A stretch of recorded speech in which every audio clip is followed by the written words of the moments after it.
Chapter 1750. Unlike other progenitor dragons, Galakron had relatively high intelligence and strength. His body was also hundreds of times larger than ordinary progenitor dragons. Although his big mouth could swallow a progenitor dragon in one bite, he still fed on fish and other land creatures. The other progenitor dragons were only afraid of his size and strength, but they were fine. However, some dead but still mobile progenitor dragons began to appear in the world. Their bodies were still rotting and they had no consciousness, only endless hunger and the desire to attack. It was Galakron who killed and devoured a large number of progenitor dragons. After eating for a period of time, Galakron would vomit out all the progenitor dragons that he had eaten. Those progenitor dragons began to move after Galakron sucked away all their life aura and vomited them out, becoming new undead dragons. They attacked and even ate other progenitor dragons. The fearful slaughter naturally attracted resistance. Under the leadership of Talon Nixia, a large female progenitor dragon who had a crazy desire for victory but lacked strength, a large number of progenitor dragons gathered. She first isolated the infected progenitor dragons and created a collapse to kill them. Then she led the remaining progenitor dragons to fight against Galakron. Unfortunately, Talon Nixia's uprising failed, and even she was torn into two by Galakron. Nesario and the other 4 progenitor dragons who would become dragon aspects in the future worked together to cover the retreat of the other progenitor dragons. After the battle, the progenitor dragons were greatly injured, and the number of surviving progenitor dragons were few. In despair, the Titan guardian, Tyr, who was later in charge of guarding Oder, appeared. He chose and assisted Maligos and the other 5 progenitor dragons. After Maligos felt Tyr's powerful strength, he formed an alliance with Alexstrasza, Nozdormu, Isra and Nesario to challenge Galakron. However, in the battle the 5 progenitor dragons could not cause fatal damage to the larger Galakron. As Tyr's battle plan only used himself as the core of the battle and did not guide the 5 progenitor dragons to cooperate reasonably closely, Tyr's arm was bitten off by Galakron during the battle. His warhammer was also knocked away, and the divine weapon at Tyr's waist was swallowed by Galakron. Maligos and Alexstrasza rescued Tyr and quickly retreated to a frozen wilderness in the north, later known as Northrend's Dragonbone Wilderness. Soon after, the final battle between the 5 ancestor dragons and Galakron started in the sky above Noscent. In order to save Maligos, Neltharion went to face the undead dragon legion alone. Alexstrasza, her sister Isra, and Nozdormu attracted Galakron's attention. Maligos successfully threw the boulder into Galakron's throat. Galakron had difficulty breathing due to the blockage in his windpipe, and in the end he choked to death. This ancient history was forever imprinted in the hearts of the 5 dragon aspects. Even when Nesario died and his soul was torn apart, he did not forget it. This was because Galakron was the root of the progenitor dragon. It represented the strongest of the progenitor dragons and also represented the beginning of all mutations. After the 5 progenitor WS defeated Galakron, who was thousands of times larger than them, Tyr introduced them to the Titans who visited Azeroth. The Titans also gave the 5 progenitor dragons the responsibility and power of the dragon aspects. This allowed them to transform from the most primitive beast-like dragons into dragons with extraordinary powers. It also shaped and evolved into the 5 major dragon clans of today. In a sense, Galakron was the original Dragon King. It was precisely because of the overthrow of his reign of death and terror that the glory of Nesario and the other dragons came. It was unknown why Galakron suddenly fell into madness. However, Nesario was very clear about what Galakron became after devouring too many progenitor dragons. It was a giant beast that was like a mountain. Countless eyes and dragon claws appeared on its gigantic limbs and body. Even in the eyes of today's aesthetics, it was still a monster among monsters. Nesario did not care how N'Zoth dug out Galakron's huge skeleton from the north of the Red Jade Dragon Sanctuary in the Dragonbone Wilderness. He was just instinctively afraid that he would go down the same path as Galakron. However, N'Zoth's words shattered all his hesitation. "Stupid Nesario. What do you have to lose now? You are worthless if you can't serve me." Worthless meant that there was no need for him to exist. Nesario absolutely believed that an existence as cunning and insidious as N'Zoth would definitely destroy him completely, or force him into submission, just like how he had used the whispers of the ancient gods to destroy his mental defenses back then. "I agree. As long as I can take revenge on my brothers and sisters who deserve to die 10,000 times. And that despicable and shameless Duke Marcus. It doesn't matter what I become to vent the endless anger in my heart. Neserio's soul roared, and his withered dragon head trembled continuously. Yes, that's right. Enzoth sneered. This sinister laughter reverberated in the underground palace of the deep rock continent. In the void, countless illusory octopus-like tentacles stretched out and hooked Neserio's dragon head. They extracted something from the withered dragon head. Then, like a millstone, the hundreds and thousands of savings grinded Galakrond's spine into powder round by round. When the deathly pale dragon's pine bone powder was stirred by Enzo's tentacles into a small mountain of paste, all of the paste was poured into a corpse that had been placed in the deepest pit of the temple for a long time. It was the corpse of Neserio's son, Nefarian. Nefarian's dragon head was like a chicken head that had been chopped off by a kitchen knife, and was directly taken away by the tentacles. A few tentacles placed Neserio's dragon head on Nefarian's neck. Suddenly, a black paste gushed out of Nefarian's neck and turned into thousands of small tentacles that respectfully welcomed Neserio's dragon head onto his neck. Under the pull of that pitch-black power, Yangqi's body trembled. The dragon head and body that originally belonged to different individuals were forcibly fused together. However, because of the difference in their original sizes, Neserio looked very strange at the moment, just like the cartoon dolls that Dumuk had seen before he transmigrated. It was quite ridiculous. The next moment a mutation occurred. The dragon body that was originally smaller suddenly made a crisp sound of bones exploding. Kaola. At first it was only the sound of frying beans, but towards the end, every explosion sounded like the beating of a drum. The Twilight believers around the temple were all so shocked that they covered their ears in pain. At a speed visible to the naked eye, the dragon body that once belonged to Nefarian began to swell like a balloon. Chapter 1751. Gifts from the ancient gods had never been anything good. The ancient gods, who were monsters themselves, had no sense of beauty to speak of. In the ancient war, the elegant and beautiful high elves in the eyes of mortals had all turned into hateful nagas. As soon as Neserio's soul was injected into this new body, he felt a terrifying pain that penetrated the deepest part of his soul. Roar. The hard dragon's skin on the claws that already belonged to him burst open. The scales on his skin were almost shattered. After the scales were removed, new biological tissues were being revived under Enzatha's evil divine spells in the hole full of rotten flesh. However, there was no way to expect anything to happen. What regenerated in the hole were not dragon scales, but a large number of tiny eyeballs, small dragon claws, dragon arms, and even wings. Ow. Neserio could feel his vision splitting into countless parts. These were not the compound eyes of a fly, but the vision of the eyes that burst out from every corner of his body. They were all haphazardly pieced together. That feeling made him go completely crazy. He tried to open his limbs and vent his pain with destruction, but he was shocked to find that the limbs that once belonged to Nefarian were all locked by huge, unknown metal shackles. Countless illusory tentacles came crashing down, making each of his limbs unable to move. At this time, dozens of huge chainsaws driven by the Twilight believers arrived. These chainsaws, powered by unknown divine spells, were cruelly cutting his new limbs so that his body could maintain the appearance of a giant dragon. This time it was not only Enzoth. In a trance, there seemed to be the remnant will of other ancient gods joining in the sneer. Perhaps it was Enzoth, Yogg-Saron, or Yashaji. Their bodies might have completely perished, but as a former true god, the remnants of their will still reverberated in every corner of the Azeroth world. These ancient gods began to gather their power, and all of it was injected into Neserio's new body. Enzoth laughed. Is it pain? Sadness? Resentment? Anger? Then let it all out. It didn't matter. This was also a form of strength. We are currently conducting a small experiment that will allow you to possess the destructive power of a true god.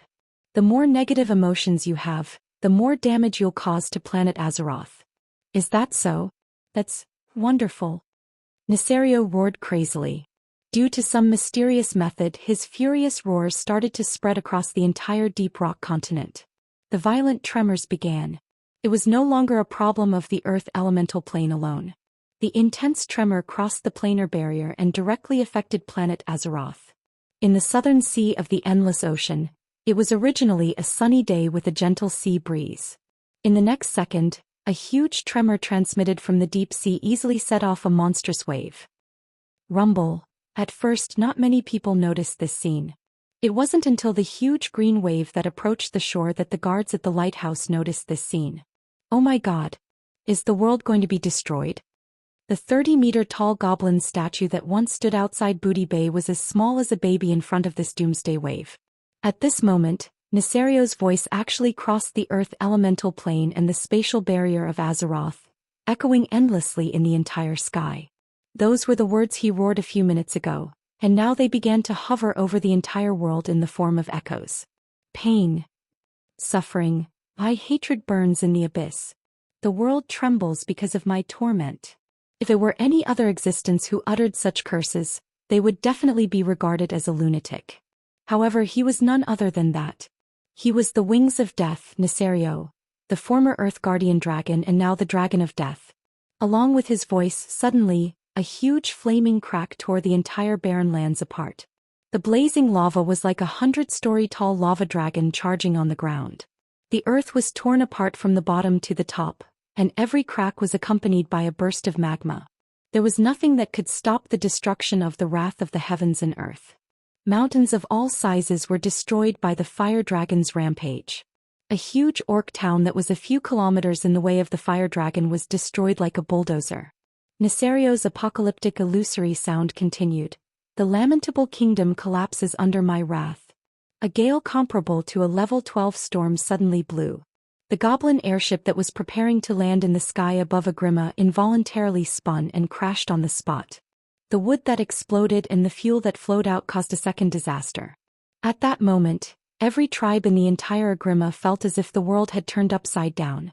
Everyone lost their footing and fell to the ground. Amidst the chaos and screams of the soldiers. As long as they could see the scenery outside, they could only watch in despair as a gray tornado came crashing down on them. That scene looked very much like a foolish captain on a fishing boat, ordering his small dinghy to rush into the tsunami and face the storm. Under the dual effects of the earthquake and the storm, huge wooden houses with more than 2 stories collapsed and shattered under the double elemental disaster. Countless Agrima soldiers and civilians were swept under. When the last standing building in their field of vision was disassembled into parts by the combined forces of the earthquake and the storm, the gates of hell were almost right in front of them. It was a scene of chaos everywhere. The incomparably brave orcs left the ruins of the buildings like ants escaping from a flood. Every beam let out a terrible squeaking sound. This scene was like the end of the world. They abandoned the city that they had been proud of for the past 11 years and scattered in all directions. Standing on the high ground of the Valley of Wisdom, Thrall stood rooted to the ground and watched the scene. When a huge wooden stake flew towards him, he even forgot to dodge. It was Varrock who helped him knock the wooden stake away. In the ancient shrine of the Deep Rock continent, the Twilight believers began to use their own methods to modify Nesario's new dragon body under En-Zotha's command. Bang! Bang! Bang! One by one, the iron stakes with dragon heads like siege owls hit Nesario's body. This was so that pieces of incomparably hard and mysterious metal could be inlaid into his constantly growing dragon body. The suppression of his growth was also solidifying his body. Chapter 1752. Ow. Ow. It was a terrifying pain that was enough to make any living creature collapse. If it was possible, Nesario could continue to maintain his spiritual body and no longer have a nervous system. However, En-Zoth deliberately showed his bad taste. He used the ancient god's biological cells to activate Galakran's cells that had been dead for 25,000 years, and then let Nesario, the Dragon of Death, still feel the explosive pain in his body. Every scale had the pain and itch of new flesh and bones being regenerated. The new flesh and blood that were born were constantly blocked, burnt, and destroyed by the hateful metal armor. Nesario could no longer bear the terrifying torture of being reincarnated repeatedly in the 18 levels of hell. Having regained control of his body, he used his enlarged claws to press down hard, destroying a large number of workshops and buildings around him. As if in response to his pain, almost every volcano in the land of Azeroth, no matter if they were active or dead, all of them began to pour out hot magma. The volcanoes erupted, shooting out flames that were enough to destroy everything in the world. In the northeasternmost area of the Kalimdor continent, the Black Sea coast, located in the sea north of Oberdeen, there had obviously been some slight changes in history. The elven hippogriffs that had long been scattered around the entire sea area, as well as the Alliance soldiers on the flying destroyers, all saw that with a violent vibration, a huge volcanic island broke through the shackles of the sea and stood upright on the surface of the sea. It was a newborn volcano. It was constantly venting its fiery anger towards the sky.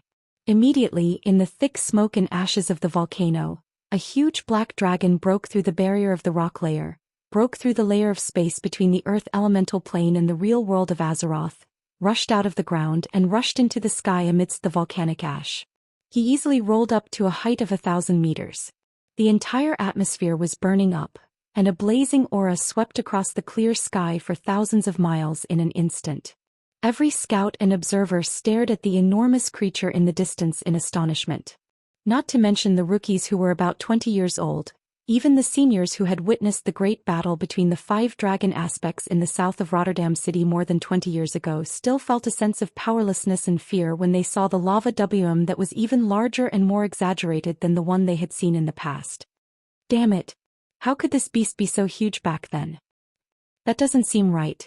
Why do I feel like Nesario is more like Nosdormu now? Almost as soon as Nethario, the Wing of Death, appeared, Duque, Sylvanas, Ilun and Alexstrasza, who had transcended the mortal world and stepped into the divine realm, sensed it immediately. Some were shocked, some were frowning, but Duque was embarrassed on the spot.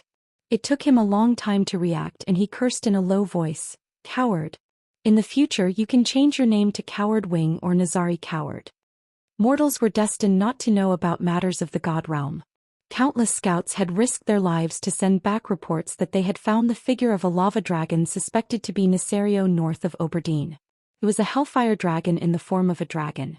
Its entire body was flowing with blazing lava, and terrifying fire elemental runes were branded in every corner of its stony body. He flapped his heavy stone wings and without even circling in the air he flew straight towards the south. Warning! Warning! A fire dragon suspected to be the Wing of Death is attacking the Oberdeen area of the Black Sea coast at high speed. In the intermittent magic communication network, the scout risked his life to send back an urgent report. He quickly received a reply, "Don't worry. Oberdeen has completed the evacuation." On the mountains to the east of Oberdeen, there were 5 specially set up observation stations. There were volunteer mages who had already left their wills there, and they were the only witnesses on the scene. They witnessed how the pier, which had maintained the frequent connection between the Night Elves Teldrassil and the Kalimdor continent for the past 10,000 years, was destroyed. Nesario was like a comet falling from space into the atmosphere, his whole body bathed in fire. He merely flapped his wings and flew over Oberdeen, but the huge sonic boom as he flew over the sea had already killed all the fish and shrimps in the sea near the shore of Oberdeen. The terrifying airflow generated by the high-speed flight was thousands of degrees hot. This terrifying tsunami-like heat wave easily lifted all the plank roads on Oberdeen Pier. The raging flames that followed immediately set off all the buildings on the pier. Not only the Night Elven-style wooden pier shading roof, but also the upgraded stone pier buildings were all engulfed in a sea of fire. The flames were so hot that the seawater around the pier instantly boiled. The fish that had just been killed by the shock turned white and became ripe meat, churning with the boiling sea. The Wing of Death crossed the entire Kalimdor continent from the location of Winterspring at a breakneck speed, then changed to the southeast, rushing all the way. It seemed that his speed was still increasing. He crossed the wetlands in the southern part of the Eastern Kingdom continent, changed to the south and headed straight for Stormwind City. In the sky, his soul language filled with curses continued to spread. His deep whisper could be heard in several nearby areas. In the end, all of Azeroth will be destroyed. As if to confirm the words of the Wing of Death, when he swept past the boulder dam between Loch Moden and the wetlands at high speed. The extremely exaggerated air pressure directly crushed the dam. Loch Moden's original name meant lake in the Dwarven language, while Moden meant mountain range.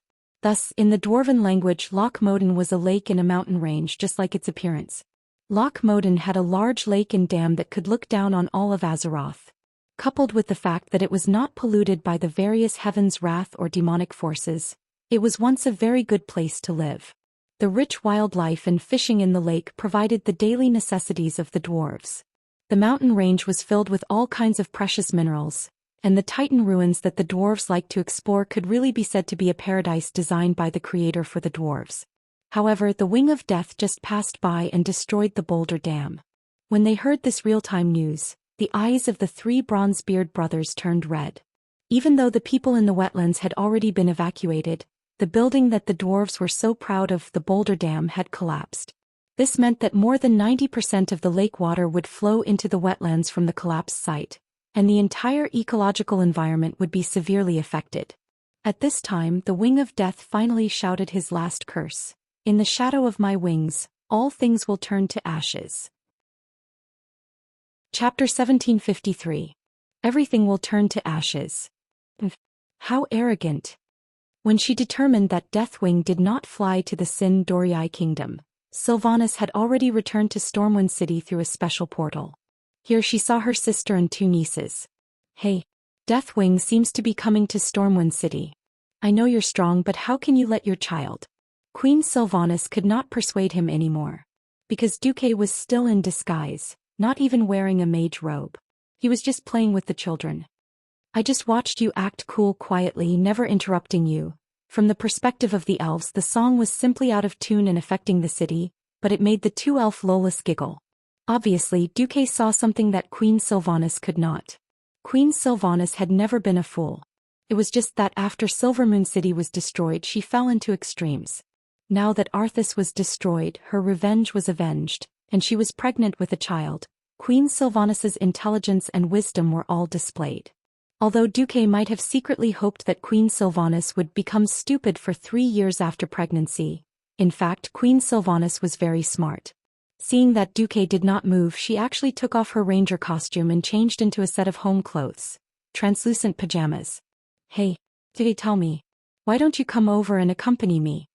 A long white leg stretched over from the chaise longue next to her and touched the inside of Duque's thigh. Duque actually wanted to say, "Don't flirt, you'll get F***ket if you do." At this slightly weird point in time, Duque really could not do anything to Queen Sylvanas. Stop it. Didn't you already send Countess Katrana to face the enemy? Queen Sylvanas burst out laughing. At this moment, Queen Sylvanas felt that Duque was bad to the core. Yes, bad to the core. There were many demigods on the Alliance's side. But there had never been a demigod like Onyxia, who had such a powerful talent but fought so cowardly. Could be said that Onyxia was invincible against enemies below the demigod level. Against enemies of the same level, he could not defeat anyone. In particular, she was very afraid of her father, Deathwing. Perhaps the fear of Nesario had been deeply engraved in her when she was still in her mother's womb.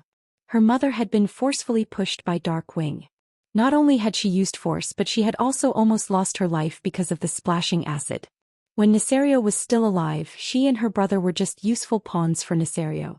Now Duque had actually asked Onyxia to face her father, who had been strengthened by Enzos to an unknown extent.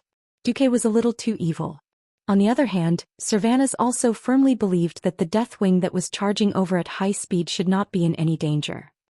After all, in Stormwind City's King's Valley, after crossing the long stone bridge, there was a statue facing the gate, but it was a statue of Duke Marcus. If Nesario really stepped on Stormwind City's King's Valley with his claws, wouldn't all the statues of heroes, including Duque's statue, collapse and be destroyed? How could Duke do such a thing where he would be slapped in the face? Moreover, Duque was the kind of person who would indiscriminately gather a large force to kill his opponent as long as he had the opportunity. Even if he could not kill him, just like during the third battle at the Dark Portal, if he could not kill the fool, he could at least chop off one of his hands and break his waist. That was not bad either. Duque did not even have the intention to greet his subordinates. The only one who was kept in the dark was Onyxia. This was really, at this moment, Onyxia, who was still in the dark, was extremely conflicted on the lighthouse outside Storm Harbor, which was located in the north of Storm City. She was originally smart and cunning, but when Duque asked her to be the vanguard to fight against her father, she was in a mess. Duque's words still echoed in her ears. You can be a noob, but you can't be a coward. Because you are too timid, you can't exert your original combat power. That's the original sin. I have many women around me. Which one of them cannot fight, carry, warm the bed and be independent? Xianxia, you cannot even believe in yourself, but you must at least believe in the me who believes in you. For some reason, Xianxia felt very warm in her heart when she heard the last tongue twister. When she thought back to what Duque had shown her back then when she was in her zombie dragon form, she felt a chill run down her spine. She could not imagine that she, who loved beauty so much, would turn into such a horrifying and ugly appearance in a certain timeline. That was completely unacceptable. Feeling the roar of the atmosphere in the distance and carefully savoring the changes in the elements from far to near, Xianxia's face turned ashen. She suddenly felt a wave of coldness hit her face as though she was afraid. She could not help but wrap her arms around her chest and hug her body. At this moment, feeling the tight-fitting lace victory shirt that Duque had given her for some reason, she suddenly regained her courage. Xianxia, you can do it.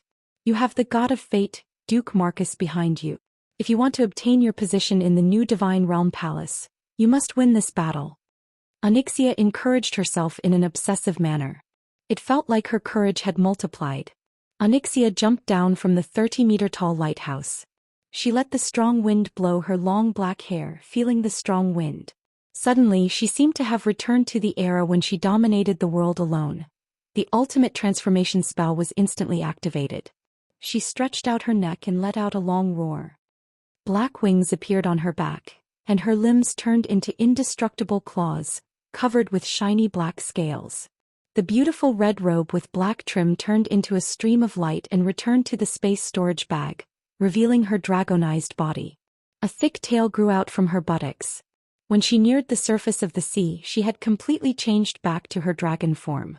Under the gaze of the Stormwind Navy's officers and soldiers, this giant dragon that had completed the gorgeous change in identity from an evil dragon that brought disaster to a country's guardian dragon was rapidly growing bigger. She quickly returned to her original size. In terms of size, her body was only less than 1/10 the size of the black dragon that attacked from the northern coast at high speed. However, this time, Xianxia bravely met her father, whom she had been extremely afraid of for a long time after she became sensible, the Wing of Death, Nethario. Nethario, this is the Stormwind City that my master Duke Marcus swore to protect. This is not a place for you to behave atrociously. Go back to where you came from. Otherwise, my master and I will let you taste true eternal destruction this time. Although her choice of words sounded a little hollow, Xianxia really roared with vigor. She was completely different from the timid daughter in Nethario's memory. At this moment, Nethario was a little confused. Chapter 1754. In terms of size, the current Nethario was nearly 10 times the size of Xianxia. The gigantic body of the dragon, which was wrapped in thick layers of rock, looked like a mountain with wings soaring in the sky. It was as if this was the dragon version of a mantis trying to stop a chariot. Nethario flapped his huge wings that were as wide as Storm Harbor and hovered in the air. He opened his huge dragon mouth that could almost swallow his daughter in one bite, revealing his crisscross dragon teeth that looked like sharp rocks.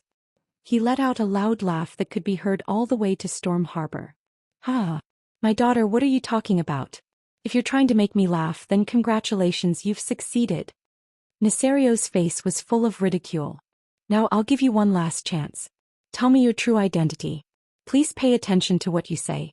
I will decide whether to tear you into pieces, and then turn you into a zombie dragon to continue serving my cause of destruction." This was an unmistakable threat.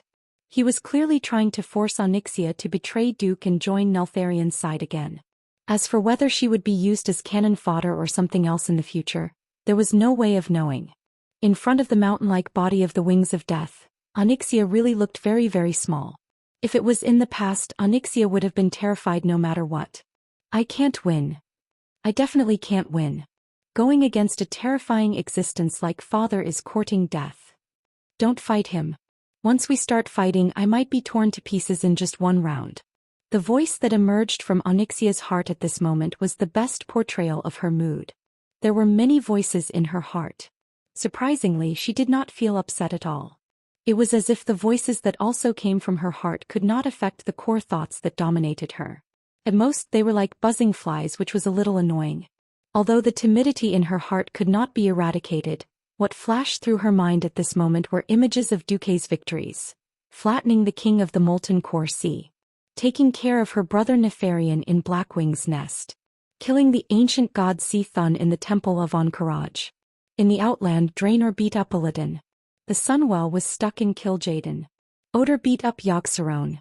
He destroyed the Lich King Arthas at the Ice Crown Fortress. Onyxia did not know how far Duque's undefeated legend could go. But it seemed that this was far from Duque's limit. It was enough for him to stand with the victors. As for his father, a loser who had been killed by Duque once still had the nerve to bark? She did not know when it started, but in Onyxia's eyes her father, who was incomparably huge, seemed to have become small. His threatening words were more like the whimpers of a dog, not worth mentioning. Onyxia's dragon face revealed a very human-like expression of mockery. Who am I? Of course I am Onyxia, the most loyal mount of the mighty demigod of the weave, Duke Marcus.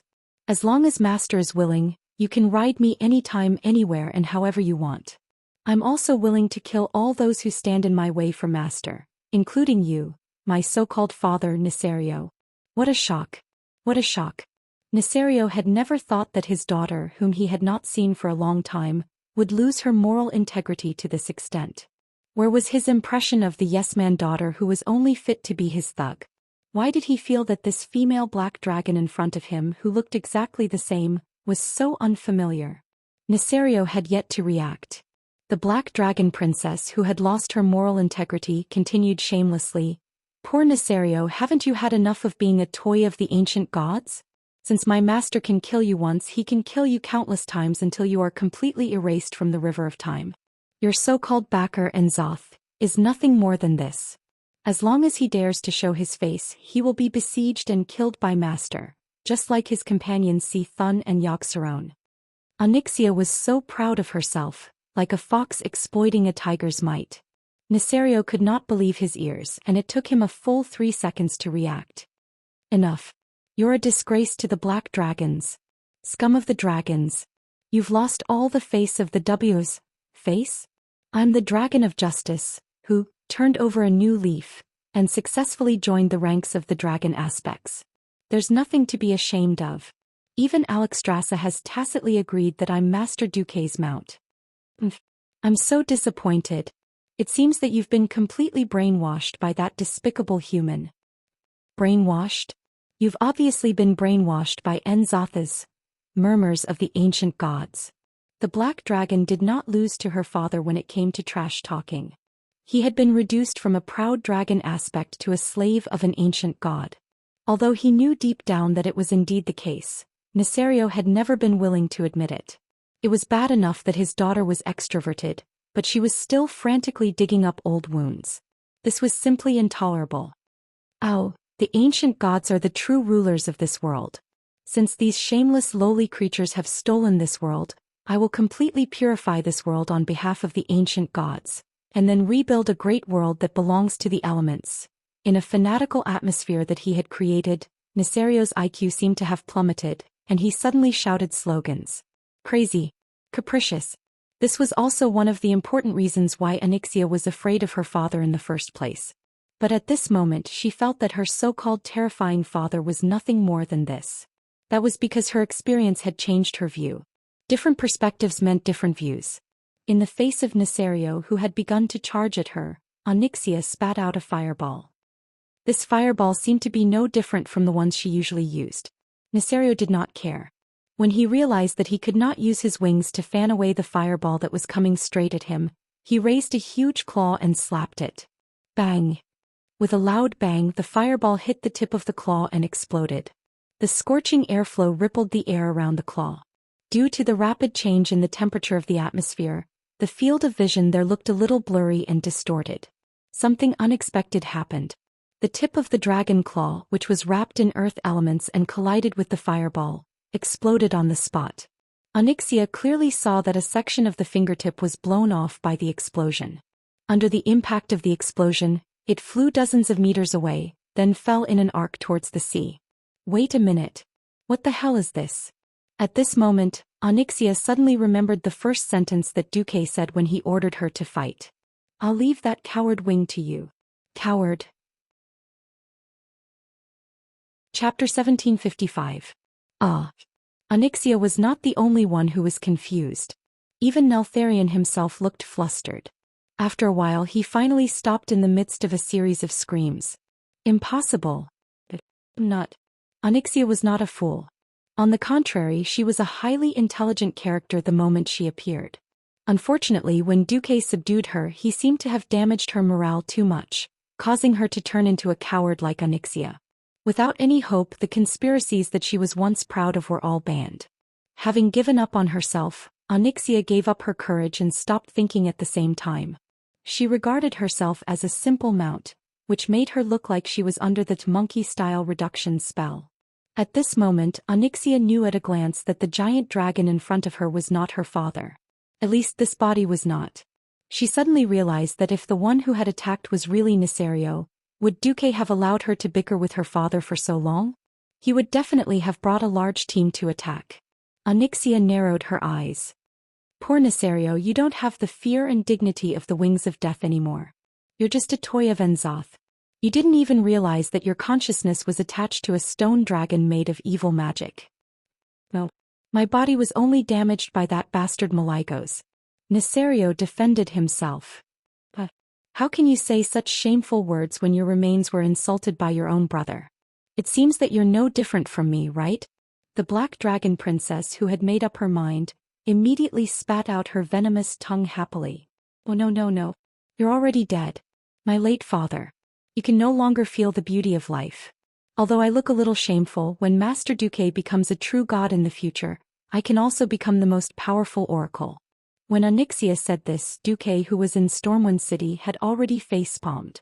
He could not bear to look anymore. Perhaps this was the price. Sometimes it was difficult to have the best of both worlds. He had subdued the Black Dragon Princess, only to find that she had lost all her integrity. Sure enough, when it came to conquering, the most important thing was the process of conquering, not the result. Alright. Onyxia, get rid of this stone doll. Duque ordered the Black Dragon Princess through the soul link. Sir. My master. Onyxia seemed to have been injected with adrenaline and rushed over while howling. He opened his mouth and spat out fireballs.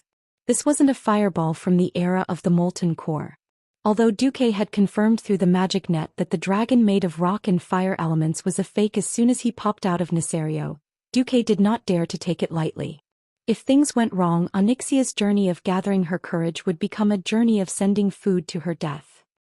Hence, as a reward for her long loyalty, Duque gave her a small portion of the control over the fire element.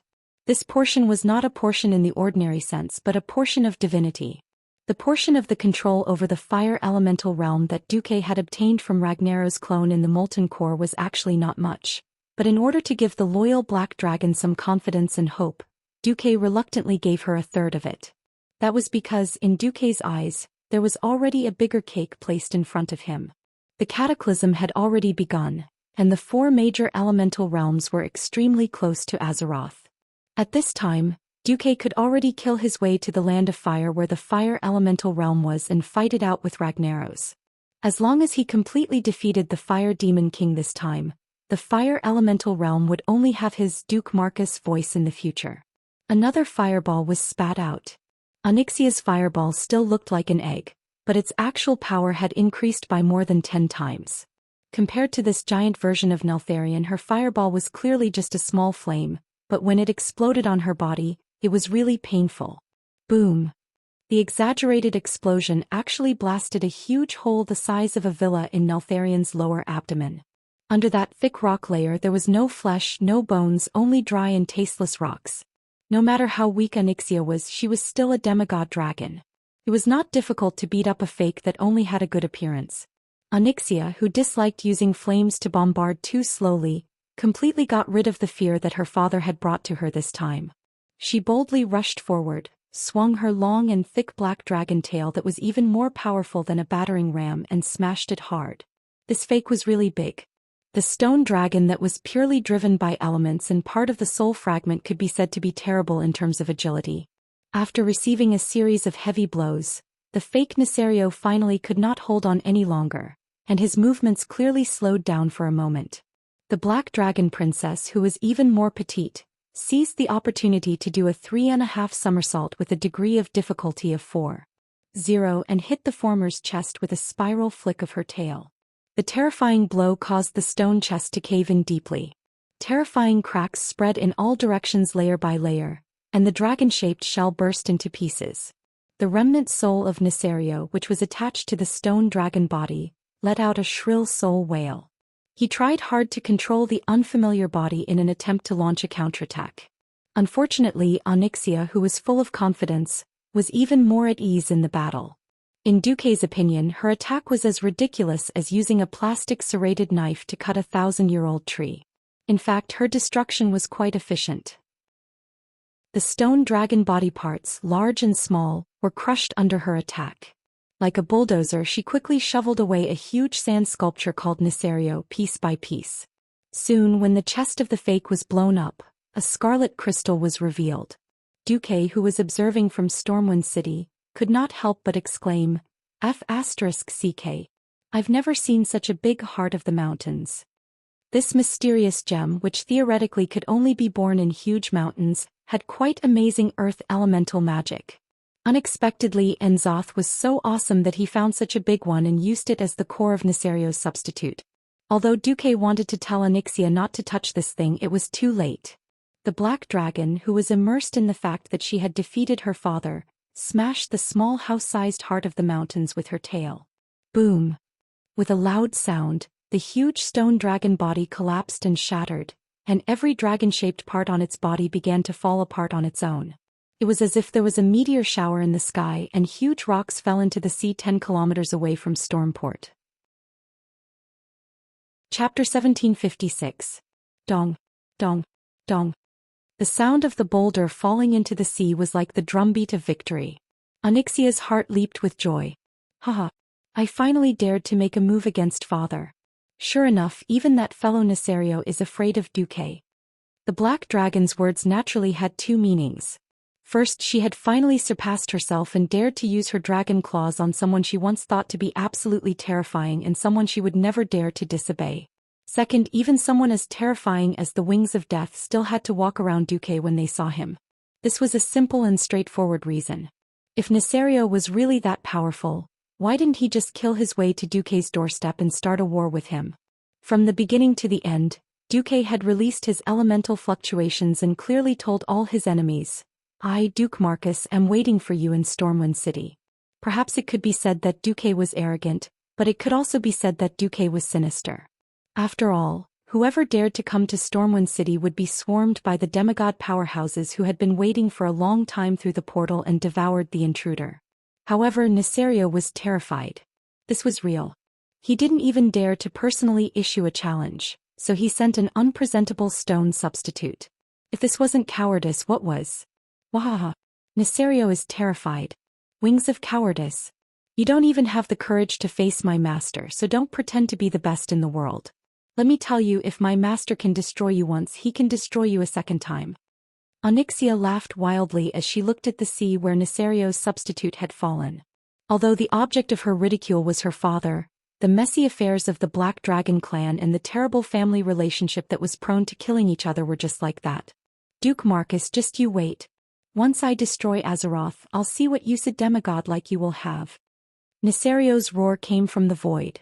At this moment, Duque's virtual image also appeared and landed on the special seat above Xianxia's neck. Even though she knew that Duque's main body wasn't here, the Black Dragon Princess still cooperated and allowed Duque to ride her. She flapped her long dragon wings and hovered in the air. Oh. Since you're dead, Nesario, you should wait quietly for your soul to dissipate. Why did you come here to court death? But if you have any tricks up your sleeves, just come at me. I'll take them on. Duque raised his head at a standard 45-degree angle, exposing his nostrils in the direction of Nesario's spiritual sense. That's right. He just scoffed at it. Nesario didn't even have the guts to show his face. Similarly, Duque didn't have to come in person. He just had to give a magical 3D image. Hee. Let's see if you can still be so confident after the world you're so proud of is completely destroyed. After a sneer, Nesario's divine sense disappeared into the void. The Duque's projection exhaled, then looked down at Xianxia. Come back first. Yes, master. Her shiny black dragon tail was wagging like a cute puppy. It was obvious that she was in a good mood. In Stormwind City, Duque quietly watched the changes on planet Azeroth through the mage's eyes that the magic net had set up all over the world. The cataclysm had finally begun. Most of the changes were as Duque remembered. The biggest problem on the Alliance's side was still the collapse of the Boulder Dam, which directly changed the landscape of the wetlands and Loch Moden. Loch Moden was the source of food for the Bronzebeard dwarves. They couldn't expect the icy Dan Molar to produce enough food for hundreds of thousands of Bronzebeard dwarves. It was foreseeable that the dwarves would cooperate more closely with the Alliance. The Iron Furnace Fort could only buy food with the money from selling machinery and firearms if it became a purely industrial country. He didn't know whether to laugh or cry. Unfortunately, before the cataclysm happened, Duque couldn't say, I have a premonition that the Boulder Dam will collapse, so you guys do new work in the wetlands in advance. After all, what if the fortifications in the wetlands collapsed as well? In one of the visual images, a huge pit appeared in the middle of Stranglethorn Vale, which turned into a large whirlpool. The technical term for it was a pit fissure. However, when Duque asked Kurtiras to develop the new capital in Booty Bay, he had already taken the cataclysm into account. Not only did he avoid this pit located in the northeast of the Gurubashi Arena, but he also used 100,000 murlocs to build a giant breakwater in the shallow sea area west of Booty Bay. Once upon a time, the captains always complained that they needed to go around the huge breakwater to enter this port, which had been renamed from Booty Bay to Proudmoore City. Now none of them said a word. In fact, Nesario, who had been instigated by Enzoth, could not have done such terrifying damage alone. However, he had brought the 4 major elemental realms closer to Azeroth, which was the fatal part. Even if the will of the planet Azeroth recovered, it would not be able to stop the turbulence caused by the elemental disorder. Moreover, in order to kill Thun back then, the planet had already suffered serious injuries. To recover from injuries of this level, the time needed by the will of the planet was often measured in units of hundreds of years. Even though it had suffered injuries of this level, the will of the planet only sent a vague question. If translated into human language, it would only be one sentence. What happened? Enzoth activated the Wings of Death, Nesario, and brought the 4 major elemental realms closer to the main plane. However, I think we can solve it ourselves. This was how Duque replied to the will of the planet. I'll leave it to you. That was what Azeroth said. Duque knew that this was a form of trust and a promise. As long as he dealt with Nesario this time and did things properly, the reward in the future would definitely be beyond his expectations. On this side, because they had taken the most thorough precautions, the losses of the Alliance could be said to be very light. In terms of damage, it was not even as serious as the disaster that Arthas led by the cataclysm that swept across the Lordaeron continent 15 years ago. After all, the evacuation work had been done in advance and not many people had died. At present, it was estimated that the entire Alliance had only lost a few hundred people. In addition, most of the Alliance used reinforced concrete to build houses, and the houses that collapsed were all old wooden houses which happened to be able to sell a wave of cement. The Iron Stove Fort was not a disaster area. The Stormwind Industrial Zone in the Elven Forest had avoided the possibility of a catastrophe when it was first established. It could be said that the industrial foundation of the Alliance was almost undamaged. As long as they spent some time, the Alliance could take the opportunity to get rid of the old and welcome the new. They could replace the old houses and backward handicrafts, and turn the entire Alliance into a blessing in disguise and usher in a new life. Phew. In the study, Duque let out a breath of turbid air. We finally made it through. Just as Duque sighed, he found that Xianxia had returned. Master, it seems that you haven't tamed a dragon for a long time, right? The black dragon's face was unusually flushed. Chapter 1757. Dragons that had been adjusted by the Titans could be said to be the perfect existence at the top of the food chain. Not only did they have high intelligence, but they could also control the elements and even transcend the mortal world. As a price, their fertility was greatly reduced. Frankly speaking, the ancestor dragon could really eat and give birth. Compared to their long lifespan, the dragon's estrus seemed very short. So when Duque saw Onyxia like this, his heart skipped a beat and he blurted out, "You're, in Estrus?" The black dragon princess, who had long taken on the appearance of Countess Katrana, blushed even more, but she became hesitant. "No, it's just that today I finally broke through my inner demons and dared to fight my father. I feel very happy. I want to repay Master. Although I have no interest in taming dragons, if Master is happy I will be happy too." Onyxia was always passive when it came to taming dragons because of her pride. Since she took the initiative to bring it up, Duque, who had nothing to do and was waiting to see the tribe suffer, readily followed her good advice. Seeing her lift the red lace skirt with black edges and reveal the battle suit inside, Duque was dumbfounded. "You're wearing this to fight against your father? I feel that the thing you gave me will give me courage." "Alright, F***ck as long as you like it." Now that he was familiar with the route, Duque directly activated Dragon Cave Exploration Mode. This was a rare and hardy dragon taming ceremony. At this moment the space around Duque suddenly distorted. At first Duque did not care. He had set up a restriction a long time ago. Unless it was a specific target, if anyone dared to open a portal within 100 meters of him, the system elf would definitely pop up a warning and automatically activate magic to seal off the surrounding space. Since the alarm was not triggered at this time, the person coming must be on the safe whitelist. There were not many people on Duque's whitelist who could tear through space and kill their way here. Duque was having a good time and subconsciously thought that it was Jaina. When Duque saw that Red Dragon Queen Alexstrasza will arrive in 30 seconds, Duque was shocked. At this moment even Onyxia noticed the spatial fluctuations in the room. "Damn, it's Alexstrasza!" Duque exclaimed. Normally the Red Dragon Queen would never teleport so close to Duque. He must have something urgent. Alright, it just had to be stuck at the crucial point of Duque taming the dragon. Duque's life was at stake. Dumuk was on the verge of breaking down. His own wife, Aurelia, didn't even care about him, but he ran into Alexstrasza. This was like a scene where adultery was caught.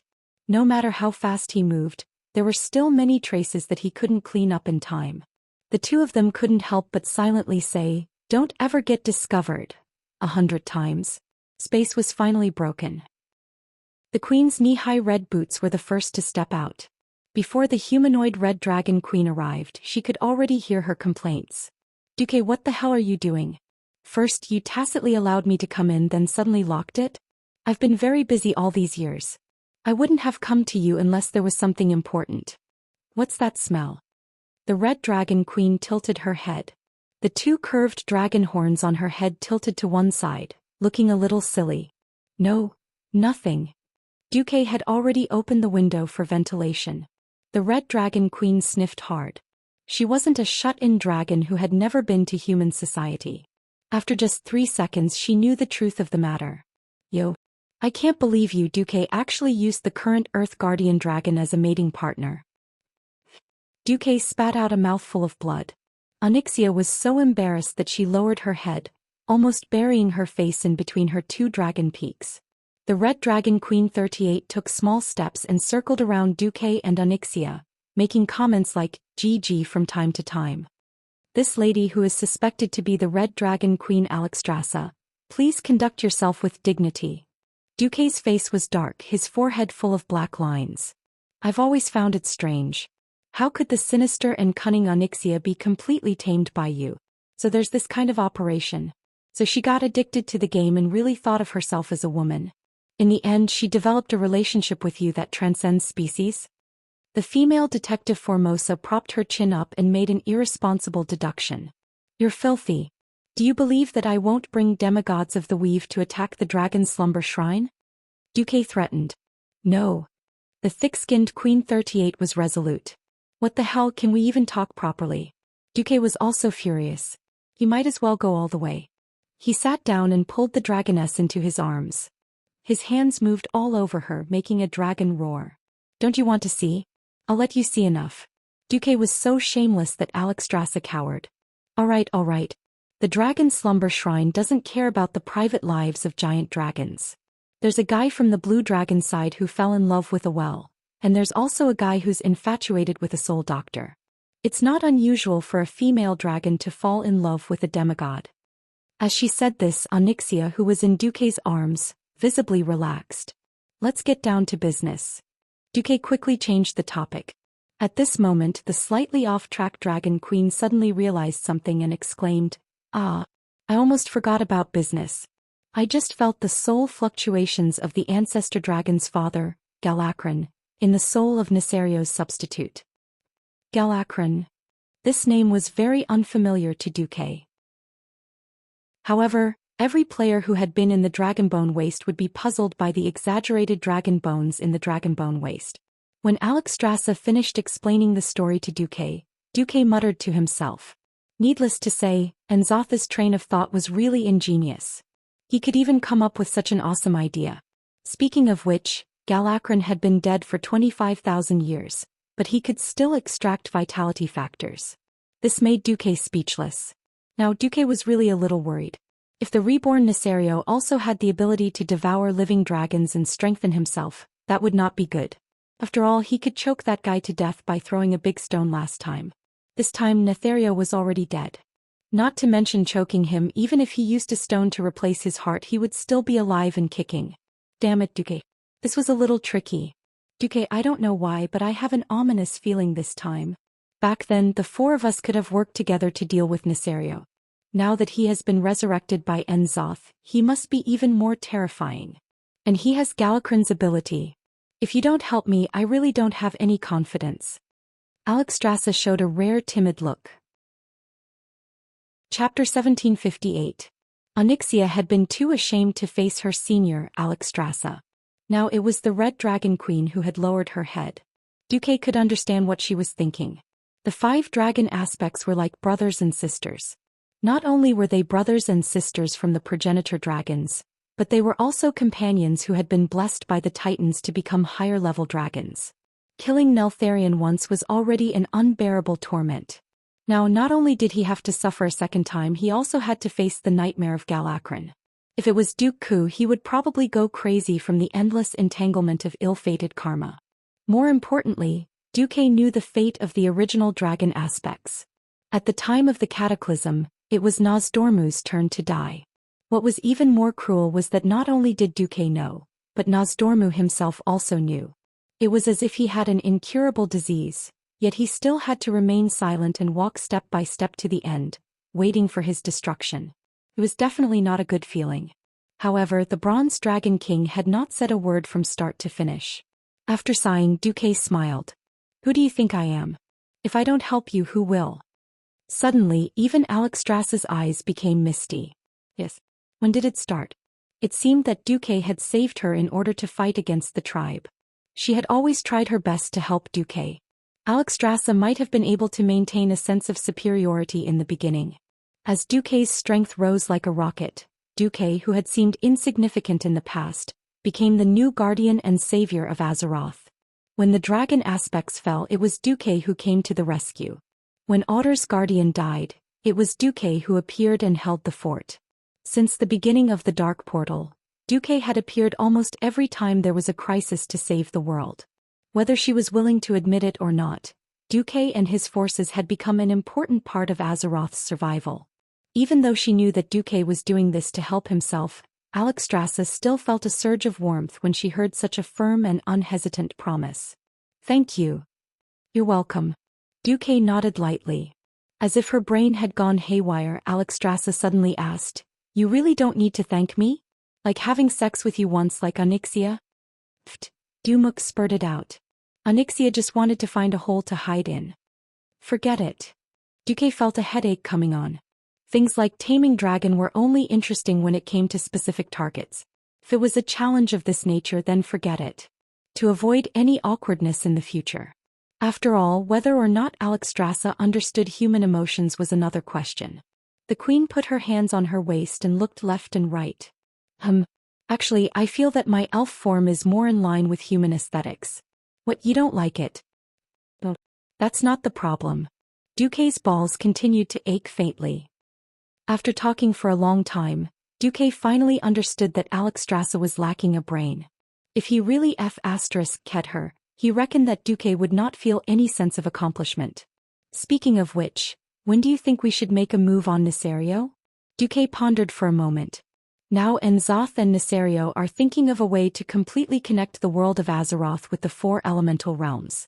This will certainly cause unrest in the main Azeroth plane, but it's also an opportunity to strengthen the planet. In my opinion, it's more appropriate to wait for the overlapping spatial structure to stabilize before launching a fierce attack. I see. How long do we have to wait? According to the current progress of the spatial fusion, about 3 months should be enough. At the latest, no more than half a year. 3 months was a very delicate period of time. As a long-term plan, it was undoubtedly too short.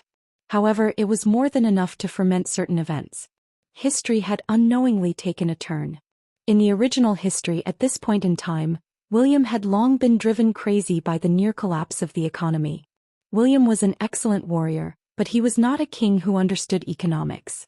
Therefore, William was very irritable at this time, and the ghost wolf's personality began to gain the upper hand. In this life with Duque, although the economic lifeline of Stormwind was almost entirely in the hands of the Marcus family, as long as Duque and William did not oppose each other, Stormwind's economy could be said to be under a lot of pressure, but it was still quite healthy overall.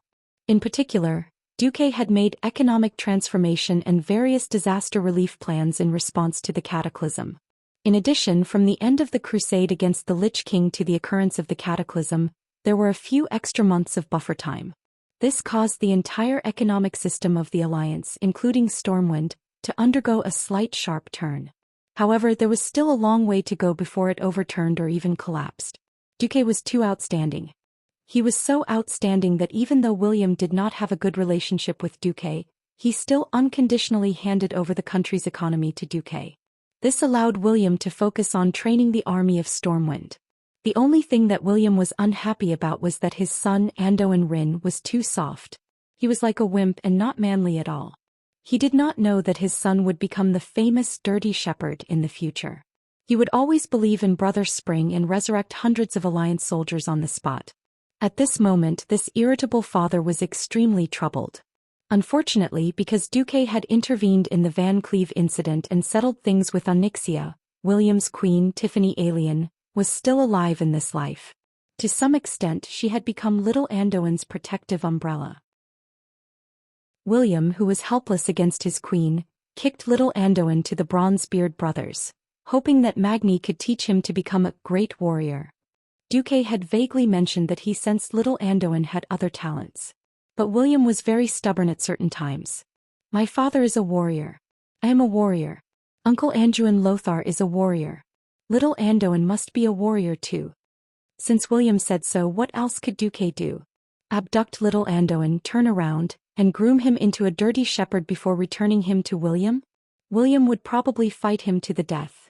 Hence, little Anduin had already been thrown to Magni's side before the cataclysm. Magni was especially surprised by Anduin's arrival. He had not enjoyed the joy of family life for too long. Both of his younger brothers were busy. One was guarding the northern borderline and dealing with the aftermath, and the other was obsessed with archaeology after dealing with the Lich King. His beloved only daughter had long fallen out with him. Magni treated Anduin like his own son. The Dwarf King often called the little prince to his room to eat and chat, and enjoyed the time as a father and son. He especially requested Anduin not to call him His Majesty but Uncle. Chapter 1759. Duque knew it through cheating as a transmigrator, but Magni knew what little Anduin was more suitable to do through pure communication. He didn't agree with William's plan to train Anduin into a warrior because Anduin didn't want to be one at all. In fact, he was more suited to be a priest than a warrior. For this reason, Magni even gave Anduin the Bronzebeard family's holy hammer, Crusher of Fear, which had been passed down for generations in the Bronzebeard family. This hammer of magic damage would shine in the right hands, and Anduin was such a person. In short, Anduin enjoyed the happiest period of his life in the Iron Furnace Castle. Unfortunately, happy times were always short-lived. Now Magni had another important thing to do. Uncle Magni, do you have to go? Little Anduin looked reluctant after knowing Magni's plan. Anduin, you will eventually inherit your father's legacy and become the king of Stormwind. Your life and soul, from the day you were born with the surname Urin, no longer belong to you but to the people of Stormwind. This is the glory of being a king and also the duty of a king. Anduin didn't really understand, but he nodded obediently. Magni solemnly placed his hands on Anduin's shoulders, who could already be considered a youth. Only I can walk my path. I am walking for all the dwarves. This is everyone's hope and also my own choice. Anduin pursed his lips and nodded again. Unlike the original history this time, Magni chose his own path after knowing most of the situation. Under the guidance of Rock Warden Alcavan, Bulang didn't have to spend much effort to find the designated stone slab in odor. It was a treasure left behind by the Titans, and recorded on it was the method to communicate with the earth element. It was called Earth Slab. Magni knew the value of this gift from Alcavan, and took it very seriously. After some research, he looked for Duque and expressed his wish to follow Alcavan's guidance to conduct an ancient ritual according to the records on the stone slab, and attempt to communicate with the earth in order to break through to the realm of demigods. I am most worried about the fate of the dwarves, and also worried that if I leave for too long, it will cause political unrest. Also, I'm afraid that the ritual will cause an earthquake and destroy the iron furnace fort, so I want to open the old iron furnace fort. In the end, Duque could not help but reveal a spoiler. No, I tried to further interpret the Titan language on the slate.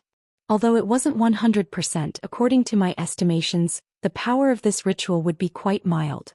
The only problem is that, as an earth type, you've probably been a demigod for much longer than Servanas and I. How long was it? Muradin, who had rushed back, asked.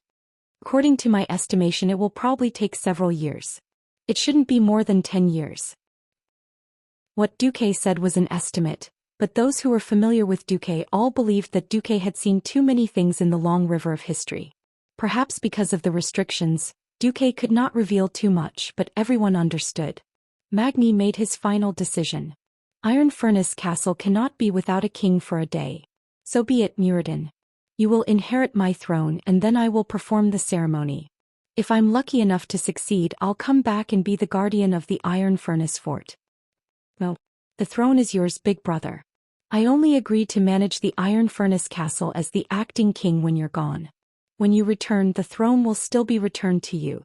No, second brother, big brother, you're taking a gamble for the future of the dwarves. Do you want me to bear the stigma of stealing the throne of heroes?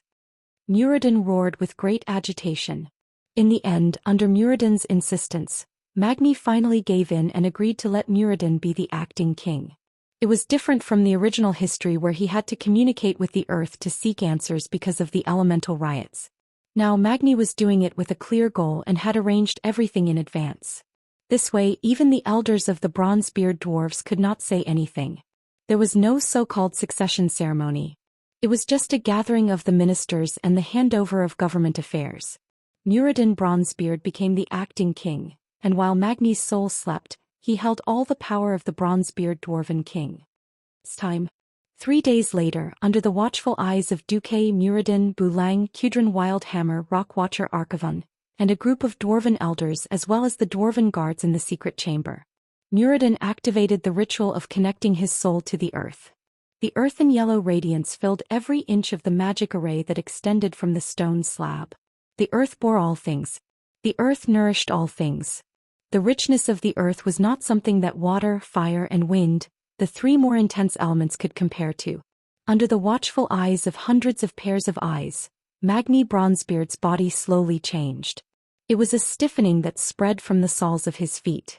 Arkavan used his deep voice to guide Magni. Do not be afraid. The essence of dwarves is the earth spirit. You have just returned to the roots of your race. Slow down your breathing and let yourself become a part of the earth once again. Release your will and slowly search for your self-worth in the earth. When you find your answer in the embrace of Mother Earth, that will be the day you become a demigod. Magni's body had crystallized.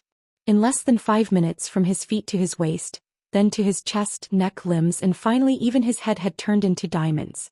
It looked like Magni had completely lost his breath and had become a diamond man. If they didn't know better, they would probably think that Magni was already dead. This was the case in history, and Muradin and Bulang had no intention of taking the throne, and were even more unwilling to snatch the throne of their not-yet-dead brother under such circumstances. This caused the Bronzebeard dwarves to fall into great chaos. With Duque as a witness and Arkavan's guidance, everything became logical. Muradin bowed deeply to Duque. I'll leave the magical protection to you. Duque bowed deeply in return. Leave it to me. After Duque spent an hour to complete a demigod-level magical protection circle, he connected it to the magic net and monitored it at all times. A team of 100 dwarven secret room guards were stationed around the magic circle. In the next few years they would take turns to guard their king's surroundings, until Magni returned after stepping into the divine realm, or to witness Magni's true eternal death. While the dwarves were transitioning their power, a terrible political storm was brewing on the tribe's side. Thrall had lost control of the tribe. Answer me. Great Chief, what exactly caused the tribe to weaken and degenerate? Tens of thousands of orcs gathered in Orgrimmar's Valley of Wisdom, Valley of Power and Valley of Spirit, letting out earth-shattering questions. Chapter 1760. Agrima, who was surrounded by mountains, paced back and forth in the sky above the ruined main city. Through the wooden walls of the Great Chieftain's hall, it went straight into the ears of everyone inside. Great Chieftain, I'll go and disperse those ignorant brats. Varrock was indignant. Not only him but the other guards of the Great Chieftain were the same. Thrall waved his hand and smiled bitterly. What if they don't want to leave? Then beat them up. What if those young people impulsively use weapons? Varrock hesitated. Was he really willing to suppress his own people with blood? On the contrary, young Salyafar was even more irritable. Although he was already a Death Knight, he was still deeply trusted by the Great Chieftain. After the return of the Sun King, Anastrian stepped down as the leader of the Forsaken, and now Dranos Salyafar became the leader of the Forsaken as a Death Knight. Dranos waved his arms vigorously. Those scum, if I wasn't already dead, I'd go to the gate and put up a flag. If they have the ability, come to Makara. They refuse to obey the leadership of the strongest and dare not challenge. What kind of traditional beastmen are they? Thrall didn't say anything. He looked at young Salyafar with infinite regret. If possible, he would have preferred Dranos to be his successor. Unfortunately, this kid died in the hands of Arthas, even if he regained his freedom after becoming a Death Knight. But a tribe dominated by beastmen couldn't have a Forsaken as the Great Chieftain. At least not in the current atmosphere. Wajin spoke. Great Chieftain, I smell a conspiracy. In fact, I would suggest that we immediately send more people and encourage those who are dissatisfied to directly launch Makara. Let the challengers first challenge the various chieftains, and then challenge the Great Chieftain as a chieftain. If you can win a few rounds, the atmosphere of the tribe will be much better. The bitter smile on Thrall's face became even more bitter. What's the point of just stabilizing my rule? If the tragic state of the tribe can't be improved, then it's meaningless for anyone to be the Great Chieftain. Standing in the great hall of the chieftain and looking out through the window, most of Orgrimmar was moaning in the ashes. Even though Thrall had used his power to suppress all the violent fire elementals, more and more scattered fire elementals still managed to invade Orgrimmar during the elemental disaster, bringing even more destruction to Orgrimmar. By the time Varrock and the other Horde bandits had killed all the Twilight Believers, half of Orgrimmar had been destroyed.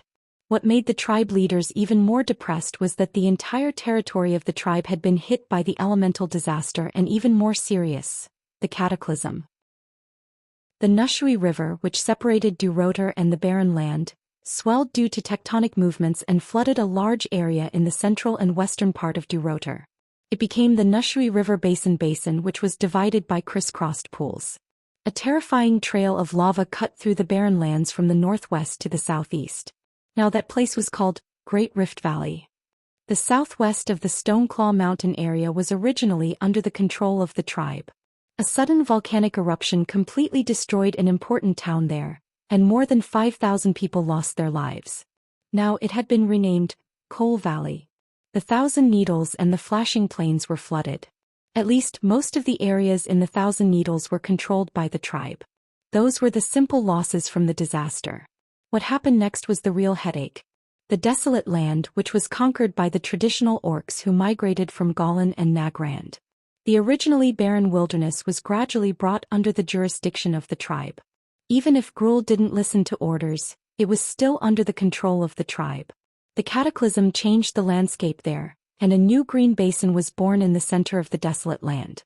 The unexplainable crustal changes and the transfer of life energy made the barren land there suddenly green.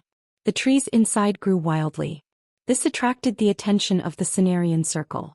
The Night Elf Druids of Fandral Staghelm and the Tauren of Thunderbluff both chose to settle there, which undoubtedly increased the territorial conflict. In turn, because Thrall sought to solve the problem through dialogue, this angered Grohl. The demigod behemoth was extremely irritable. He felt that his dignity had been insulted. On the other hand, Thrall's protest against the alliance was met with difficulties. Duque had indeed sent a stern inquiry to Darnassus, asking why Fandral led the army into the territory of the tribe without the approval of the alliance. Fandral was a member of the Cenarian Circle and prided himself on his status. He believed that all forests and green lands should be under the jurisdiction of the Cenarian Circle, especially the new green lands. Thus he flatly refused the alliance's mediation. But could things like identity and race be so easily separated? They were druids, yes, but the problem was that they were night elves first and then druids. Tyron almost went crazy with anger. If you're not a night elf, you don't have to look to the alliance for support. Tyron was also angry. This undoubtedly deepened the existing conflict between the alliance and the tribe. After all, in Northren's northern expedition, the tribe had lost more than 250,000 troops. However, because the tribe had retreated before they attacked the Icecrown Fortress, they didn't get any benefits from the Icecrown Fortress. The radical beastmen, led by Gurus, felt that the tribe had paid a huge sacrifice for nothing. This was unreasonable and strongly demanded that the Northwind Tundra of Northrend be part of the tribe's territory. Duque didn't express his opinion on this. This time it was Kalego's turn. As the new Dragon King of the Blue Dragons, Kalegos might be a scumbag, but he wasn't careless when it came to the interests of the tribe. He directly announced that the Northwind Tundra had been the hunting ground of the Blue Dragons since ancient times, and that the Warsong Beastman deserved to be slaughtered by Maligo's subordinates. If the tribe intended to occupy the Northwind Tundra, it would be seen as a declaration of war against the Blue Dragons. The five-colored dragons were of the same breath. Now that the Blue Dragons had set things right, Alexstrasza directly came out to support Kalegos. She also announced to the tribe that if the tribe wanted to occupy the Northwind Tundra, the Dragon Slumber Temple would not sit idly by. This time, Gurus was completely deflated. He shamelessly asked Thrall to ask Duque for the Grizzly Hills. In the end, before they could even negotiate with the alliance, Thrall rejected him. The attack on the Grizzly Hills was basically handled by the main force of Stormwind, led by Varian. Even if it was incorporated as territory, Stormwind would have priority. Chapter 1761. The Horde didn't have the strength to threaten the alliance, let alone their position. As a great leader, Sal's charisma was unquestionable. He abided by his principles and couldn't bring himself to ask Duque for territory, especially on the Eastern Front where the Horde didn't participate. Being principled was Sal's strength, but it was also Sal's weakness. If he was more ambitious, the Horde might be more aggressive and have a wider territory than it was now. Conversely, Duque wouldn't have allowed the Horde to exist until now. After receiving news of the Horde's internal strife, Jaina immediately went to find Duque through the portal. How will the alliance deal with it? Theramore is already under martial law. In this life, Jaina didn't have any sympathy for the orcs because Duque deliberately tricked her when she was young. It was even more impossible for her to have an unclear relationship with Sal like in history. If Theramore had been established for her own cause, after she became Queen of Bakur Tiras and moved the focus of Bakur Tiras to Hidden Treasure Bay under Duque's suggestion, Theramore's position changed. Now, Theramore was not only a window of communication between the Alliance and the Horde, but also a bridgehead for the Alliance to invade the Horde's territory when necessary. Apart from retaining the necessary functions of military logistics and a trading port, Theramore was purely a stronghold. Faced with Jaina's question, Duque smiled and shook his head. The Horde's current conflict is just the inevitable result of their expansion being suppressed. In fact, solving the conflict is very simple. As long as there is enough territory to settle the excess orcs who migrate from Nagrand and let them live and develop, then nothing will happen. Jaina immediately understood Duque's position. Her pretty face was full of cold sneers. If the Horde's territory is not enough, the Alliance has the obligation to fight for new territory for them? If it's not enough, do we have to cut our own flesh and feed it to these green-skinned creatures? After all, they were the leaders of the alliance, not the chiefs of the horde. How could they do something stupid and give away their own territory just for the survival needs of the horde radicals and their endless greed for territory? It could be said that 15 years after the beastmen arrived at the Kalimdor continent, Duque had been secretly restricting the development of the beastmen, and it had finally paid off. Duque's plan was very big and no one in the tribe noticed. By the time Sal and the others found out, the alliance had already stopped the development of the tribe. In the Kalimdor continent there were many ownerless lands. Whoever could occupy it first and stabilize it would develop well. Moreover, Duque and Sar both knew that if Azeroth hadn't been threatened by so many evil forces, the alliance and the horde would have already started a war. Since there was no way to start a war, the game between the alliance and the horde would be reflected in their own development. The tribe's population was small, and their economic foundation was even worse. They were destined to need to develop at a faster pace in order to obtain strength that was close to that of the alliance. The original history was that the Lordaeron continent was completely destroyed, and the alliance's strength was greatly reduced. The horde took the opportunity to catch up. Duque's appearance not only saved the Lordaeron continent, but even revived the 3 destroyed kingdoms of Lordaeron, Alterac, and Stromgarde. Coupled with all kinds of black technology and economic policies that transcended the era, the alliance's economic strength and military strength were far above the horde's after 10 years. That made Sal even more afraid to start a war. However, the situation had now changed. The influx of more than 2 million orcs from Draenor had indeed greatly increased the population of the horde, but it had also brought a heavy burden to the people's livelihood. The continuous natural disasters as well as the Calamity Army and other dark forces causing trouble, made the orcs who had escaped the destruction of Draenor feel like they had just escaped the tiger's den and entered the wolf's den. When the cataclysm broke out, the internal contradictions that had been accumulating for a long time were finally fully exposed. Orgrimmar and even the entire horde were now like a powder keg. With just a little spark, there would be a big explosion that would blow the horde into pieces. Does Sal dare to lead the horde to war with the alliance? Jaina asked. Duque shook his head. It's precisely because Sal is rational and is the orc who knows the alliance the best in the entire horde that he doesn't dare. On the contrary, ignorance and recklessness make him fearless.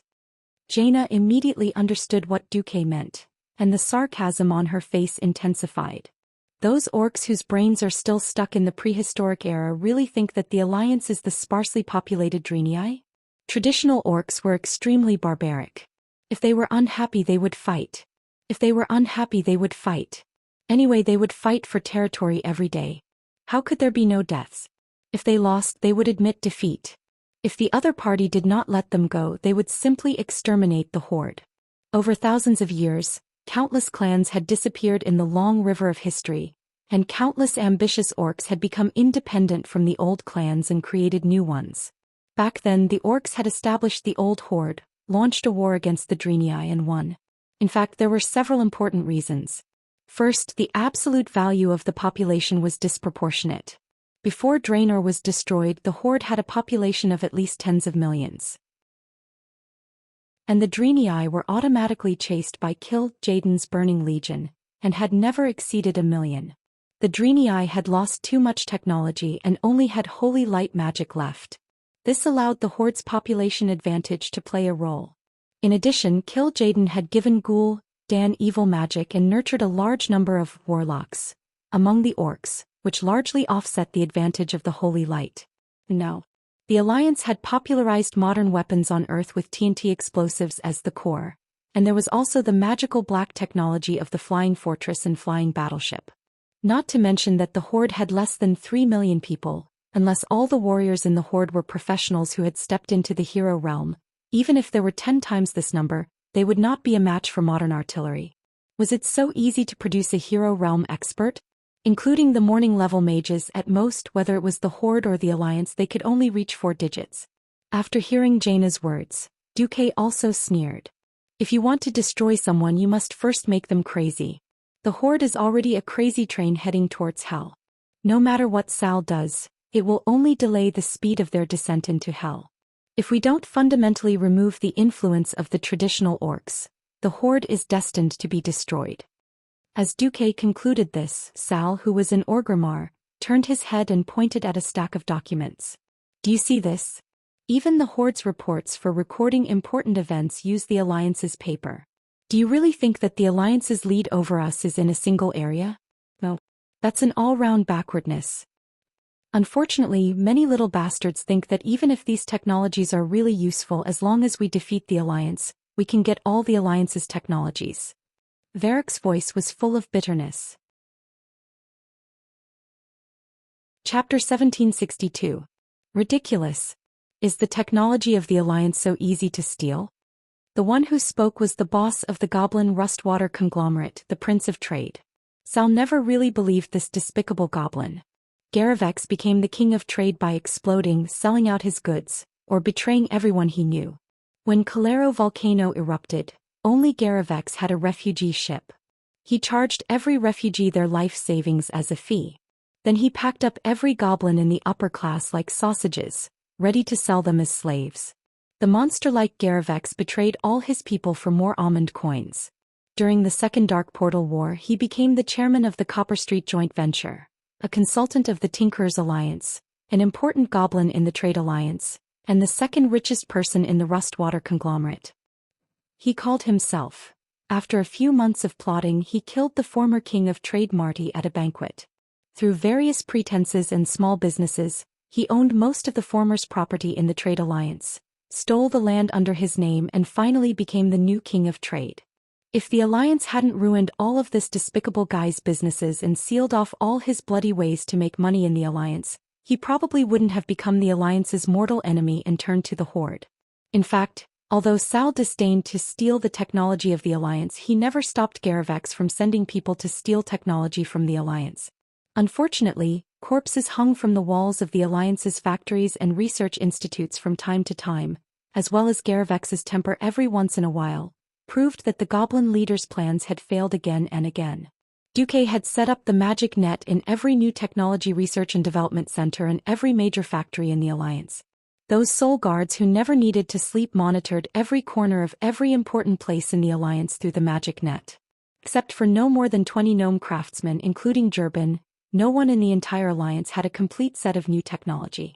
The most frightening thing was that the greatest inventor and leader of the Alliance's new technology happened to be Duke Marcus himself. If it was someone else, they might be able to cut off the Alliance's momentum through abduction or even assassination. But this scummy goblin leader would never be able to deal with a real demigod of Azeroth. The Alliance could export a lot of products to the Horde, but they would not export any new technology that was close to the forefront of the Alliance's technology. The gnomes, with their vile personalities, only had the ability to steal and modify. When it came to research and development, the gnomes were far superior to the gnomes. For example, the flying battleships. Until now, the gnomes had yet to create a flying battleship that could fly for 100 hours without any accidents. The Alliance had already begun to develop the third-generation propeller and Titan anti-gravity hybrid flying battleships. Anyone with a brain would feel despair at this gap. However, the group of Nagalan orcs, who only had cold weapons in their minds and were close to primitive people, still had fanatical confidence. They firmly believed that if there was anything that one person couldn't solve, it could definitely be solved with 10,000 people. If they couldn't win, it was only because they didn't have enough determination and not enough people had died. Of course, in theory, once they started a war with the Alliance, as long as they used up the Alliance's ammunition with human lives, they could drag the Alliance into hand-to-hand combat, which the beastmen were best at. But was this possible? Coincidentally, at this critical juncture, the traditional orcs, who were the mainstream of the tribe, issued the strongest voice of resistance so far. If they didn't do anything, this sound would soon become the only melody in the tribe. Sal felt a sense of sorrow that suffocated him. At this moment, a messenger came, followed by a group of soldiers, each soldier holding a thick stack of report envelopes in his hand. Each envelope was marked with a blood-colored feather that represented urgency. Sal's heart sank. The changes in geological conditions that had occurred in various places due to the catastrophe were the results of the Wyvern Scouts' inspections. And these reports were the tribe's losses. Even if he didn't want to think about it, he knew that this was only the first wave. Put it down. Sal ordered a little dispiritedly. Sal, Wajin, and even Varrock sat down together and read each report as quickly as possible. They marked the losses on the sand table map of the chieftain's hall. After half a day, the result was shocking. Since the day of the catastrophe, more than 100,000 tribespeople had died. Some died in the disaster and more than 70% died under the raging elementals.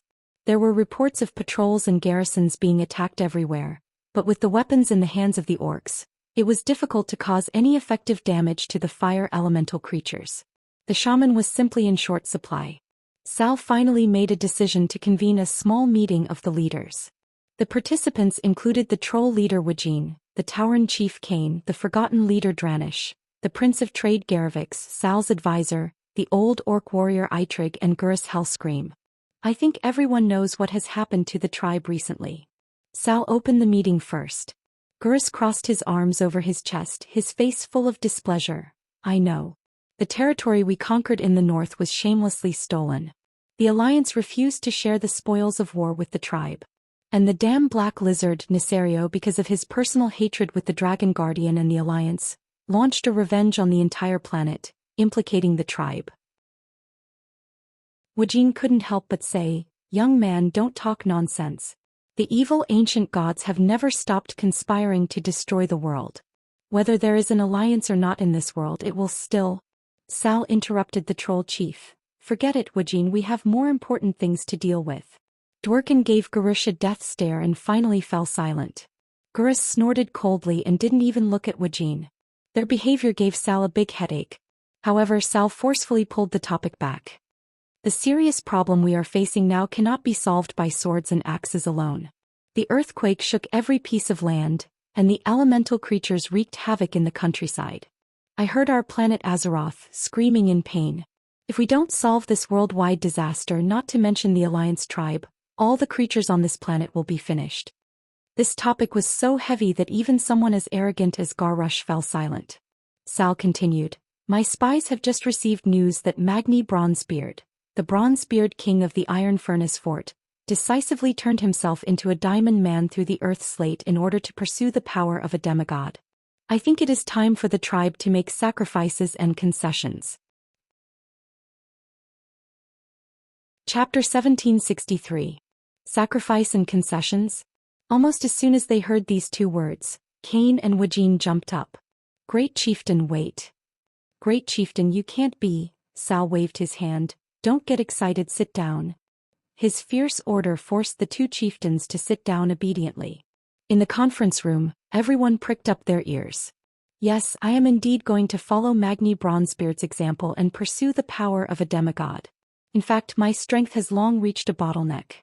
As long as I take advantage of the time when the will of Azeroth asks for help to fight, I still have a good chance of success. Think about it, a real demigod, what that means to the tribe." Cain and Wuxia were all silent. The tribe was suppressed by the alliance, of course, because of the economy, technology and military fields. The key was the lack of high-end combat power. Gruul, the king of Golan, could not be a match for the demigods of the alliance. After all, Gruul was only a demigod, not a real demigod. If the alliance and the tribe fought, Gruul would never be able to hold on, and he would run away or change sides in minutes.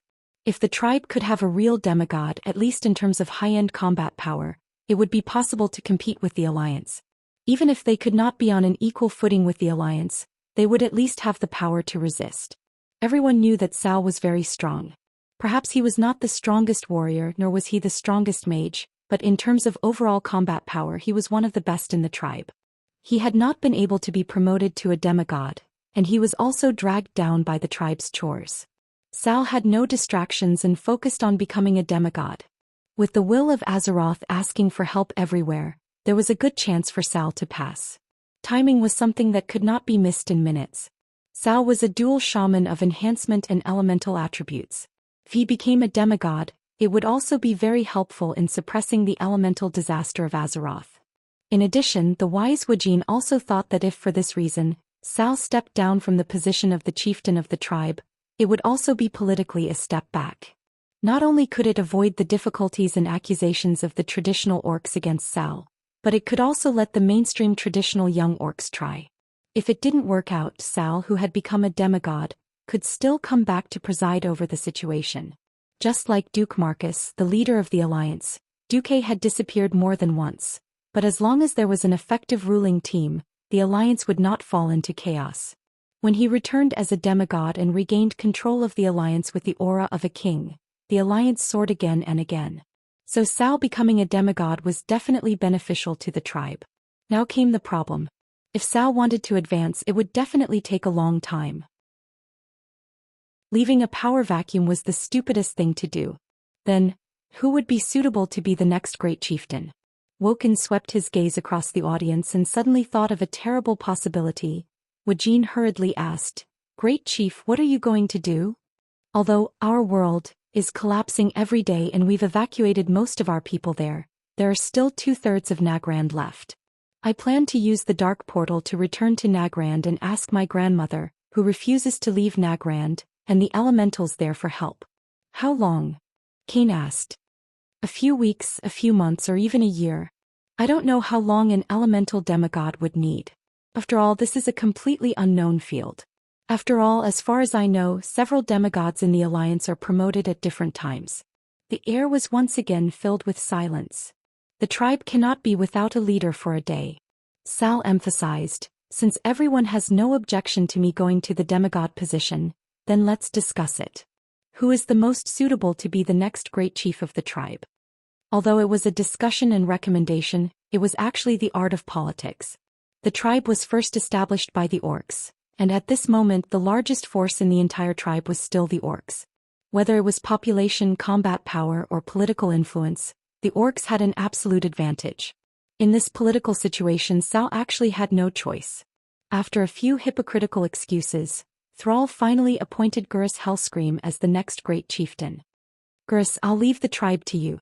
Unfortunately, because your battle record is not too impressive, I hope that you can launch a Makegra after I announce my abdication, so that all the chiefs who are interested in the position of the great chief can challenge you fairly."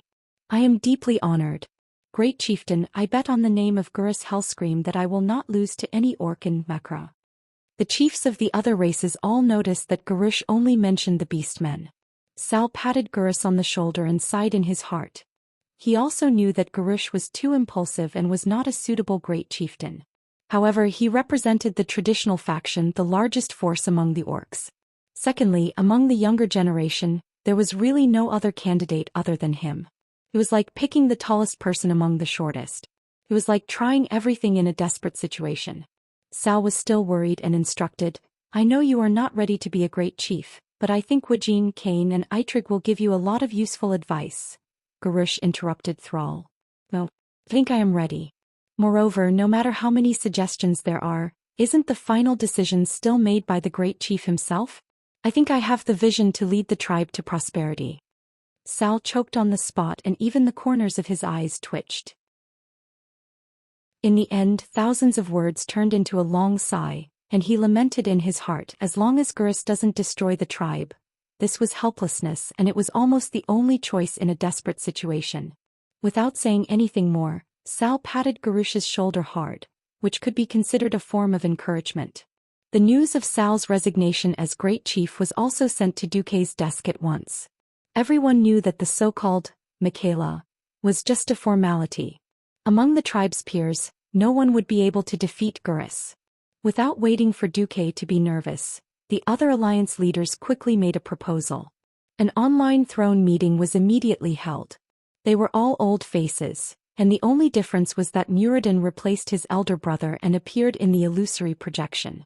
"What do you think about Gurus Hellscream becoming the new great chief of the tribe?" Duque asked. "What the hell? That guy has a screw loose." Muradin was the first to complain, "I've had enough of this guy in the Northwind Tundra.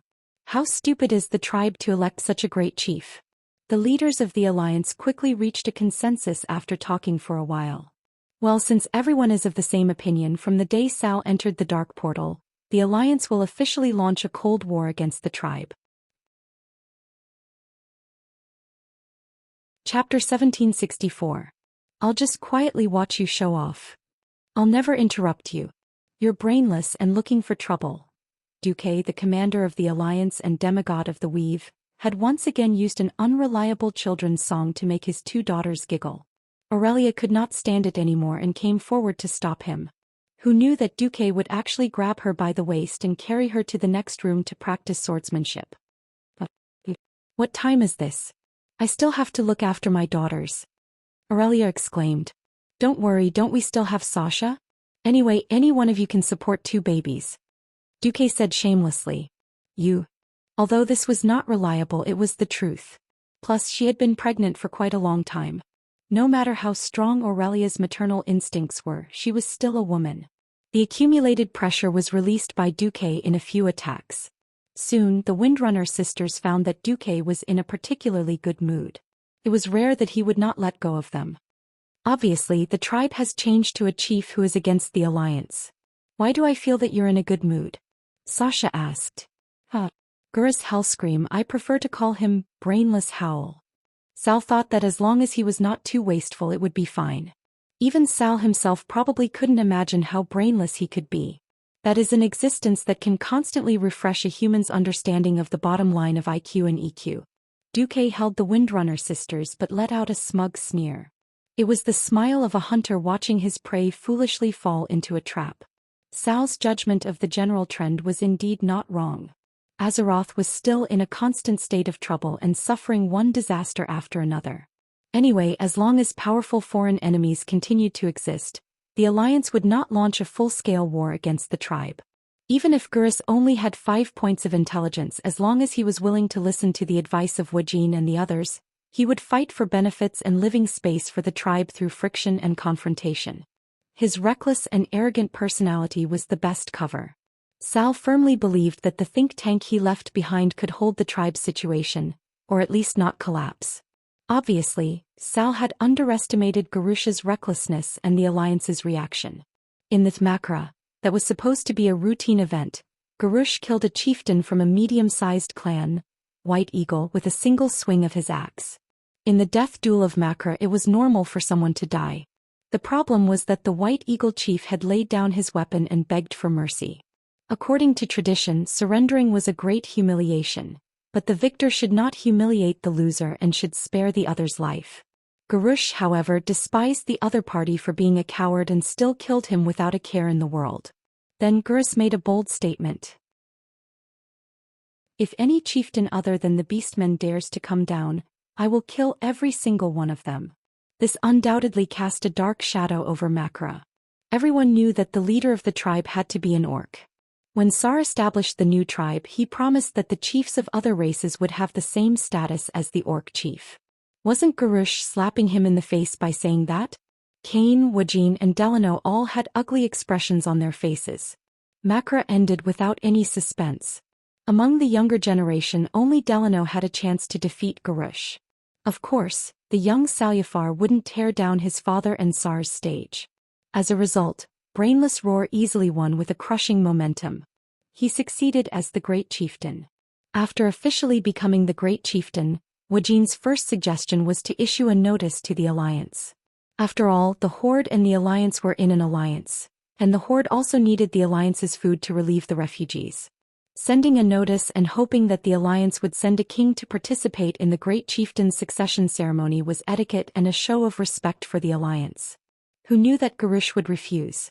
I am the Great Chieftain of the Horde. I only need to get the approval of the Beastmen.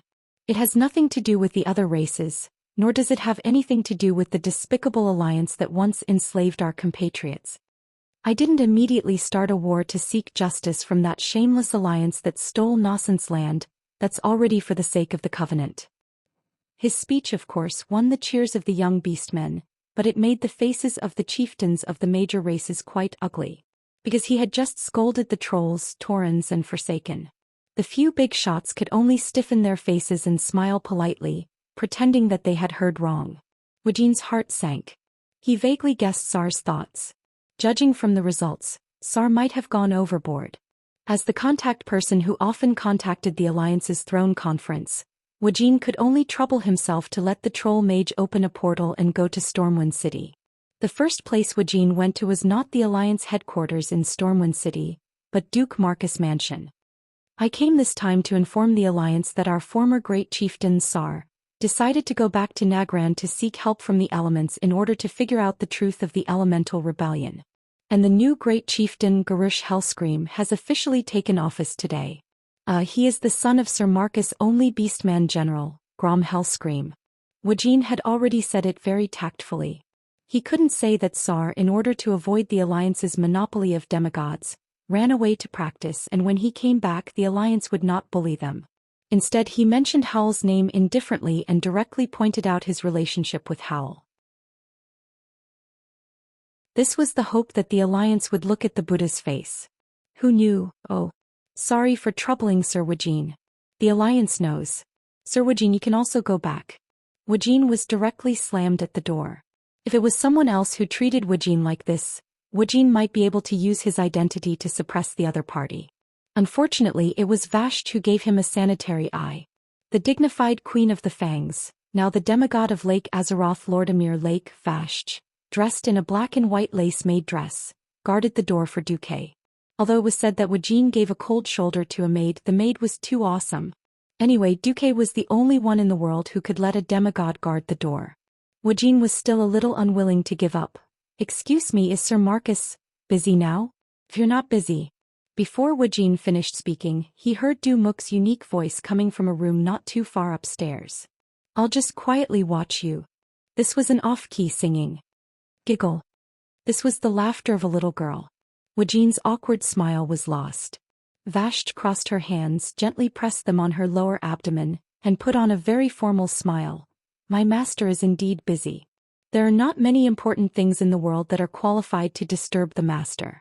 Even when Neltharion ran out earlier, he only dared to use a substitute to shout a few times. You still have to get out. The subtext was, Wujin should also get out. Wujin could only casually say a few compliments and leave. Chapter 1765. Woken's scalp went numb. As the highest leader of the alliance, Duque's attitude meant that the upper echelons of the alliance had reached a consensus. Wujin naturally knew that Gurus had a very bad relationship with several leaders of the alliance during the northern expedition to Nocent. For example, the few dwarf leaders guarding the fearless fortress. From the looks of it, the alliance's unity against external enemies was quite serious. No, he should have seen through the tribe's clumsy excuse. It was clearly the alliance who had already informed them that it was the death dragon, Nesario, who had come out to cause trouble. Yet Thrall still used the excuse of confirming the elemental insurrection to abdicate. But when Wujin came, he really couldn't do anything. Because from the beginning to the end, Gurus did not authorize Wujin to invite the leader of the alliance to attend the succession ceremony of the tribal chief. They didn't even invite the leader of the alliance and wanted the elders of the alliance to give them the cold shoulder. Don't even think about it. Walking out of Duke Marcus' mansion, Woken knew that his efforts this time were mostly in vain. It was like sitting in a carriage and seeing that the carriage was about to crash. There was no way to save it. The only choice left was to jump out of the carriage and defend to reduce the damage. Sigh. After a long sigh, Wujin called out to his troll guards. Let's go to the Storm Fortress to take a look. As expected, he was once again denied entry at Storm Fortress. Our Majesty is busy with state affairs and has no time to see you. Bolvar for Dragon, as the regent of the kingdom in Varian's absence, held enough weight. Unfortunately, there was no sincerity either. Wujin used the teleportation portal of the Alliance and circled around several major cities of the Alliance. Of course, he didn't go to the elves. The High Elves were also known as the Blood Elves. They had fought against the great demons for thousands of years, and the hatred between them was so deep that it could not be dissolved. Even though the dark spear trolls of Woking did not have a direct conflict with the High Elves, racial hatred was just so unreasonable. Who the hell called you a troll? Wujin would not go to Silvermoon City to look for trouble. The only leader he saw was Jaina, who happened to be in Theramore. Jaina's attire was rather formal. She wore an aqua-blue mage robe with the glittering courtier's crown. Two water elemental elites who were obviously highly intelligent stood on both sides of her throne. A female high elven mage was waiting at the side with a faint smile on her lips. When Wujin made the announcement and expressed that the Horde was still on friendly terms with the Alliance, Jaina replied, "The Alliance is never stingy with our friends. When they were hungry, as long as the Alliance had something to eat, they wouldn't starve their friends." This was Jaina's Mage Tower, and Jaina could freely travel to any place in the Mage Tower. Wujin left Jaina's Mage Tower. He took the opportunity to observe Theramore. he was shocked to find that the alliance had begun to unabashedly prepare for war. Civilians were lining up to evacuate Theramore by boat, and a layer of armor-like things were being added to the strengthened walls. More anti-aircraft cannons were being installed on the walls. The only thing that made Wuxia feel a little lucky was that he didn't see any heavy cannons. Most of the cannons installed by the Alliance were fast-firing, not large-caliber heavy cannons. This meant that the Alliance was guarding against the Horde's possible human wave tactics. But they had no intention of attacking. Because to blow up Orgrimmar's walls strengthened by multiple layers of magic arrays, heavy cannons of more than 200 millimeters were necessary. Wuxia still couldn't relax. With the mobilization and transportation capabilities of the Alliance would be able to transport the largest artillery to Durotor within a week even without the use of the teleportation portal. Damn it, the Alliance's reaction is more intense than I thought. This was the Alliance's deterrence and warning. After Wuxia returned to the Horde in disgrace, he almost joined forces with Kane and Delano to put pressure on the Horde to dispel the furious Gursa's idea of going to war against the Alliance. As a result, while Sal was seeking elemental support, Gurus started the war. But the target was changed to Faralas in the southwest of the Kalimdor continent. This used to be a paradise for neutral ogres and some slave merchants. In the Hammer of Doom, the merchants there even let Varian be a slave gladiator for a long time. When Sal was in office, he never touched these neutral forces. Garush, on the other hand, directly attacked them. Chapter 1766. When Duque heard that Garush was attacking the neutral forces, Duque, who had snuck into Theramore's camp, laughed. Is the world black and white? Duque asked Jaina, who was sitting opposite him. I used to think so. But no. Jaina shook her head. That Garush is just as you said. He's quite retarded. Duque raised his hand and Solarian poured Duque a glass of red wine. Duque gently swirled the glass, letting the aroma of the red wine waft out. Anyone, any race, whatever they do in the world will be remembered. If this was a world dominated by a single race, perhaps it would be better.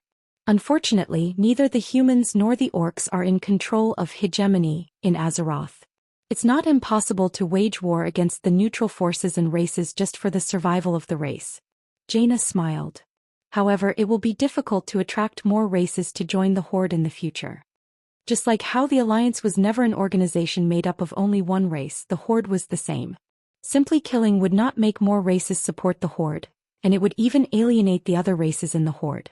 The brainless Roar seemed to be using the most desired war of the younger generation of orcs to obtain the land and resources they desired through conquest. However, these barbarians did not even care about the shamans, nor did they have the concept of sustainable use of resources. Now is not the time. Garush has not broken the hearts of the other chiefs. Let's focus on solving the internal problems first.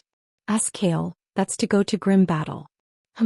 Ask Bulang to bring the Second Alliance air fleet to cooperate with the Red Dragon Army and the Wild Hammer Dwarves.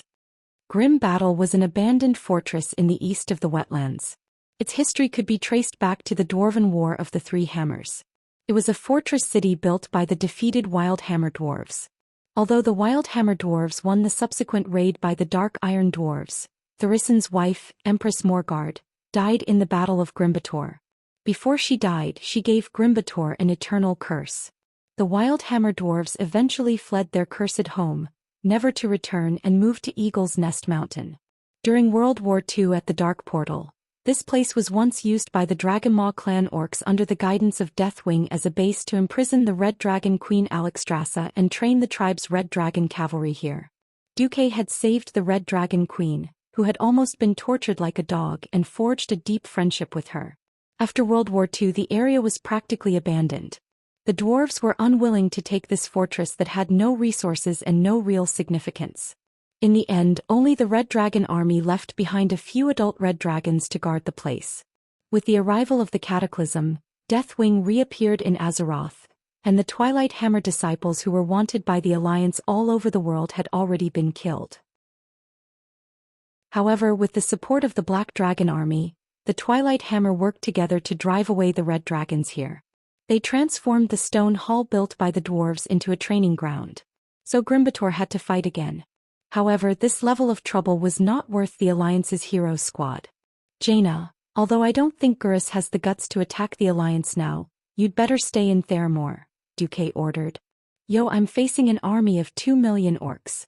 What if I can't hold it? Jaina joked. Why don't you transfer Naxxramas to the top of Theramore's head for me? Duque laughed shamelessly. At that time the Horde will really have to go to war with the Alliance. Don't you want to? Jaina's bright eyes were full of a faint smile. Duque knew that this was also a test. Hey, I'm your man. Is it necessary to test me like this? Duque raised his hand in surrender. I wonder which fiancé threw me into the ice and snow of the Tirisful woodland and let me experience the cruelty of the orcs? Jaina teased. As smart as she was, it was impossible for her not to know Duque's intentions. At that time she might have been confused for a while, but after carefully experiencing it later she would definitely figure it out. Will you hate me for this? Duque asked. Jaina shrugged and spread her hands, pretending to be helpless. Then she sat over and leaned against Duque, her nimble and white fingers drawing circles on Duque's chest. Jaina's voice was faint. If I really hated you, I wouldn't have been willing to follow you for so many years without a title, and even be willing to bear your children. It's just that I never understood why you made me hostile to the orcs at the expense of scaring me back then. Later, after the Horde went west, you were so tolerant of the Horde, even a little indulgent with Sal? I almost thought you had changed, or maybe you weren't you. Duque inserted his fingers into Jaina's fluffy golden hair and stroked it lovingly. I'm sorry. From the past until now, I have always hoped that the Horde will completely withdraw from the stage of history. But what happened later? First, it was because of the situation. The enemies that were more ferocious than the Horde came wave after wave. Second, it could be said that I felt the guidance of fate. Fate was simply metaphysics. It could be said that it existed, but it could also be unreliable. However, Duque had been right for so many years that Jaina had long been convinced. She had to believe it even if she didn't want to. What about this time? Jaina caressed Duke's face and blew into Duel's ear. This girl was clearly using her womanhood to her advantage. Duque was speechless. If it weren't for the fact that this girl had been his sword practice partner for many years, eating her up, brainwashing and instigating her, and achieving the unlocking of all the postures, she would have been completely obedient to him. She even bought the ticket for the ship. Duke might really think that she was that girl who sold her father in history. It's not the right time. It wasn't that he didn't want revenge, it was just that it wasn't the right time yet. Jaina was exceptionally intelligent and understood immediately. Hey, since it's not the right time, why did you still want me to come to the front lines? What if I can't escape? Jaina started to act spoiled. Completely helpless, he could only smile bitterly as he took out a seemingly perfect gem and gave it to Jaina. Wow. It's so beautiful. The energy of this thing. No wonder Jaina was so shocked. This thing looked perfect at first, like the eyeball of a blue dragon. As a radiant moon mage, Jaina immediately sensed the terrifying energy contained within it as soon as she touched it, as well as the astonishing Titan runic magic formation. This is, you can call it, mass-produced focusing rainbow. Focusing rainbow? Mass-produced? What the hell was this? Chapter 1767. Focusing Rainbow. As the most powerful arcane energy in Azeroth, the Titans gave the Blue Dragons a magical artifact to control magic. It helped Maligos the Hairweaver manage the magic of Azeroth. If necessary, it could even absorb the arcane energy of the entire Azeroth, but this would make it extremely unstable. Once it exploded, it would be enough to blow up the entire Azeroth into a second Outland. In the original history, in the next important time node, Pandaria's Mystery, Gur's Hellscream used the Blue Dragon artifact, Focusing Rainbow, to condense a magic bomb, and threw it over to destroy Theramore like a nuclear bomb. In order to save Jaina, Ronan, the exemplary character of human lousy promotion, sacrificed his life. This is one of the greatest crimes of Garrosh in history. And because Theramore, which had been operating for decades, was destroyed, Jaina's hair turned white overnight, and she became an extremely extreme, almost crazy person. She was blinded by hatred and became unable to see the general situation. Even when she returned to the Dalajan Kirin Tor assembly, she tried her best to advocate ignoring foreign enemies and directly declaring war on the Horde. She was just short of being further corrupted in the game and then being pushed down as a boss in a dungeon. However, in this life, Gurs still wanted to play with the nuclear bomb focusing rainbow. He had to ask Duque first. This is a mass-produced version of focusing rainbow. It's a bit like a small magic net and can absorb all arcane energy within a 30-mile radius. You can set the time when it releases the energy again. That is, when you throw it out it will explode in about a few seconds, Duque said seriously. Power? If it's just this operation it can probably flatten 1/10 of Theramore. When Duque said this, Jaina's expression suddenly changed. Theramore was quite huge. After 11 years of construction with the full support of the Alliance, Theramore was a full 10 kilometers long and wide, which was 100 square kilometers. Blowing up 10 square kilometers at once was definitely more powerful than all the cannons of today, and even the main magic cannons of the Dalajan. Jaina noticed the other meaning in Duque's words. Then what about the other operation? Connect to the magic net and draw in a large amount of arcane energy for a short period of time. In theory it can cause an even more powerful explosion, but the duration of the explosion will become uncontrollable, and it will cause part of the weave to collapse. Duque shrugged. Unless you're planning to die with your enemy, please don't play this game. You're not immortal. When Jaina heard the first half of Duque's sentence, she was so scared that her face turned pale. However, she soon felt Duque's concern and deep love. With this, even if Gurs brought his entire tribe to Dustwallow Swamp, he still wouldn't be able to take down Theramore. No, it should be said that even if they succeeded they would vomit 18 liters of blood. Woo-woo. Master, your disciple is becoming more and more fond of you. What should we do? After saying that, Jaina immediately offered artificial respiration. Duque accepted it calmly and handed the mass-produced focusing rainbow to Jaina. This thing is for you to protect yourself. Although it can be mass-produced, it's best not to use it. After all, the material of this thing was too bad.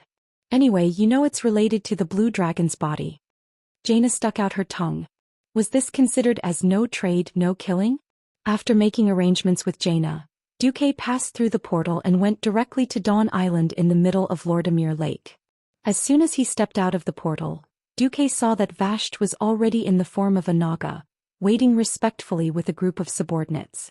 On the shore there was the giant water elemental Lord Unstable Hydus, the male Naga Deepwater Lord Karithres, and the deep-sea giant Morogar Tidewalker.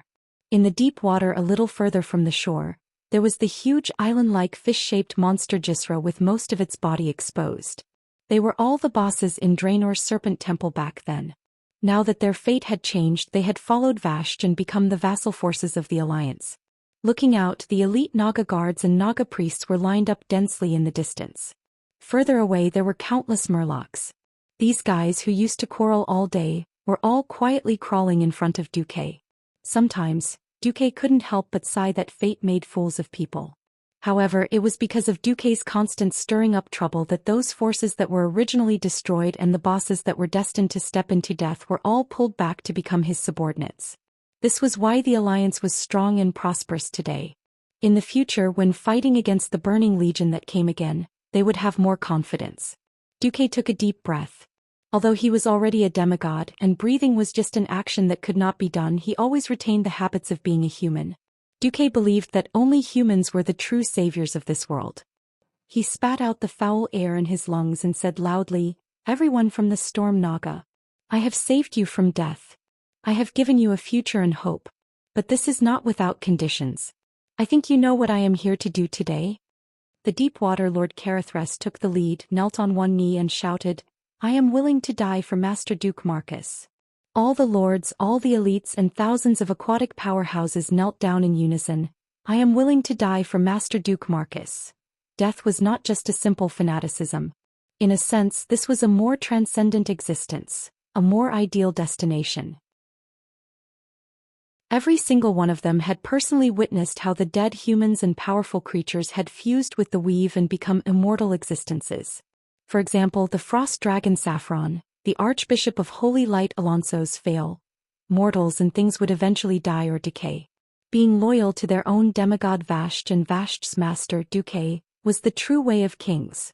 Therefore, the loyalty of these aquatic powerhouses who had changed their name to Storm Naga was not false. Seeing the fanaticism in these guys' eyes, Duque was quite satisfied. Very good. Now the world has changed. The water elemental plane is the plane closest to Azeroth. I can feel that the water elemental Lord Tidehunter Neptulin did not personally participate in this world-destroying operation. He is destined to be a thorn in Netherio's side. Perhaps he will be in big trouble. Perhaps he wants to remain neutral, or he is purely acting according to circumstances. At this point, Duque paused, then continued, "The Alliance needs to unite more powerhouses to fight against evil. What you have to do is to persuade him. Use words or force to persuade him to join this war against Netherio." Suddenly, the unstable Hedis asked in a muffled voice, "What if he refuses?" Chapter 1768. Was it another black and white issue? Duque had a slightly strange expression on his face. That's not important. If he refuses to participate in the war against Netherio, then make him hand over part of his water elemental authority to Vashj. Let Vashj fight in his place. I think if he was rescued from a desperate situation he would be very happy to do so. When Duque said this, all the members of the Storm Naga clan understood. They could not let the Tidehunters kneel, but if this coward refused to work, then they would squeeze him dry. Vashj swayed her snake tail and came in front of Duque. She crossed her 3 pairs of arms in front of her chest and bowed. "My master Vashj will obey your orders." Duque did not say much, and Vashj also understood what Duque meant. Anyway, as long as Neptulin was not beaten into a dog, Vashj did not have to do anything.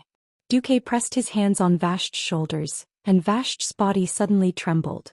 After following Duque for so long, she of course knew that Duque did not like non-humanoid monsters.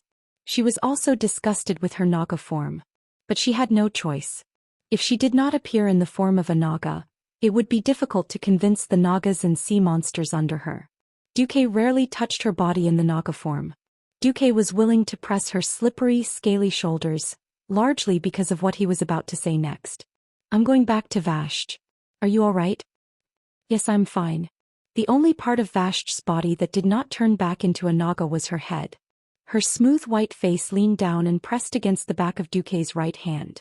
She intimately rubbed it a few times. "I am both Vashj and Master Saleya. Both of them are me. And it is because of Master that I did not go crazy during those long dark times. With the destruction of the Well of Eternity, the city of the High Elves, Vaskar, sank into the sea. Elven Queen Azhara and her High Elven followers could not escape this catastrophe. Although they escaped death, the price of their lives was Enzoth turning them into terrifying Naga sirens. Now time had washed away the history of the High Elves. Many people had already forgotten this painful lesson. But Vashj was definitely an exception. Back then the Lord of Vastar's city had been her mother, Lasariel Vastar. Because of her mother she was able to enter the Azhara palace and serve Queen Azhara, becoming the queen's maid. After Vastar sank to the bottom of the sea with Azhara city, Vastar had been Vastar's territory for the past 10,000 years. Until she led the Naga of her clan to seek refuge with Illidan. This time, following the Great Cataclysm, the water elemental plane and Azeroth's greatest overlap was Vastar. This caused the water elemental in Vastar to riot and produce a terrifying resonance. It passed through the abyss of the sea and reverberated throughout the world of Azeroth for a long time. To solve the problem of Vastar, there was no one more suitable than Vastar and her Storm Naga. Perhaps there had been other Naga clans who did not have eyes and came to take over, but as a demigod, everything would be easily solved. Through the almost non-existent plane barrier near Vastar, they could reach the throat of the abyss. The throat of the abyss was an ocean located in the elemental plane. It was the source of all water elemental and the territory of the water elemental lord, Neptulin. It was constantly brewing and using waves and storms to attack the land that was surrounded by it. Normally, unless mortals relied on special methods, they would not be able to get close to this godforsaken place. The Naga were originally aquatic creatures, but it was different. Without a doubt, this was their backyard. Duque sent the Storm Naga there so it was safe. "Suleika, remember safety first." "Yes." After saying goodbye softly, thousands of Naga and Murlocs jumped into the water under Vastar's lead. The entire sea was filled with bubbles from the rapid diving of these aquatic creatures. 10 minutes later, the entire island suddenly became empty. That was not entirely true. At least the Murloc prophet Mogr had stayed. As the leader of hundreds of thousands of Murlocs, he was already Vaster's other deputy, and his position was only below the Deepwater Lord Carithres. Look after Lord Amir Lake. Understood, my master. Mogr bowed deeply to Duque. A day later, in the deep sea northwest of Stormwind City, a huge army arrived at Vaster. Vaster swayed her snake tail and came to a seemingly ordinary high platform. She raised her hand and gently wiped off the thick moss on a stone tablet.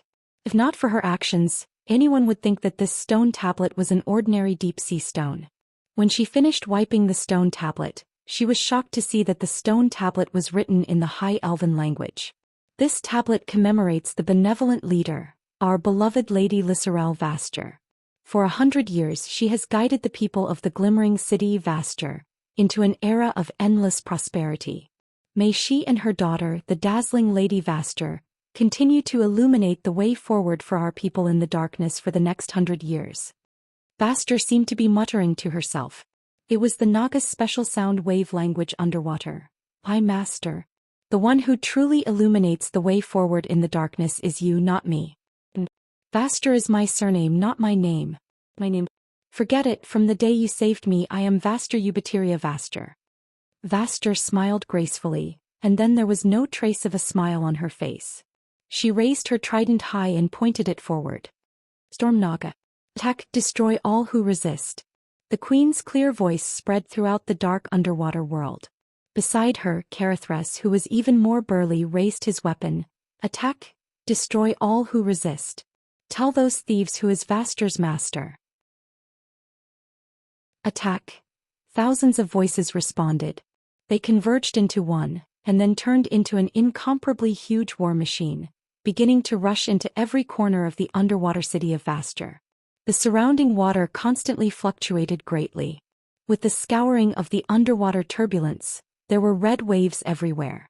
Vaster was like this. Just like her current position, she did not participate in the battle. She stood on the triangular roof of the tallest temple in this underwater city, ostentatiously displaying her divine power fluctuations. She was declaring her ownership of this underwater city, and also longing for a challenger with enough weight to appear. Unfortunately, there was none. The one who occupied this place was merely a second-rate Naga clan. She did not even need to do anything. Yusler had already swallowed the guy whose name it did not even know into its stomach. Chapter 1769.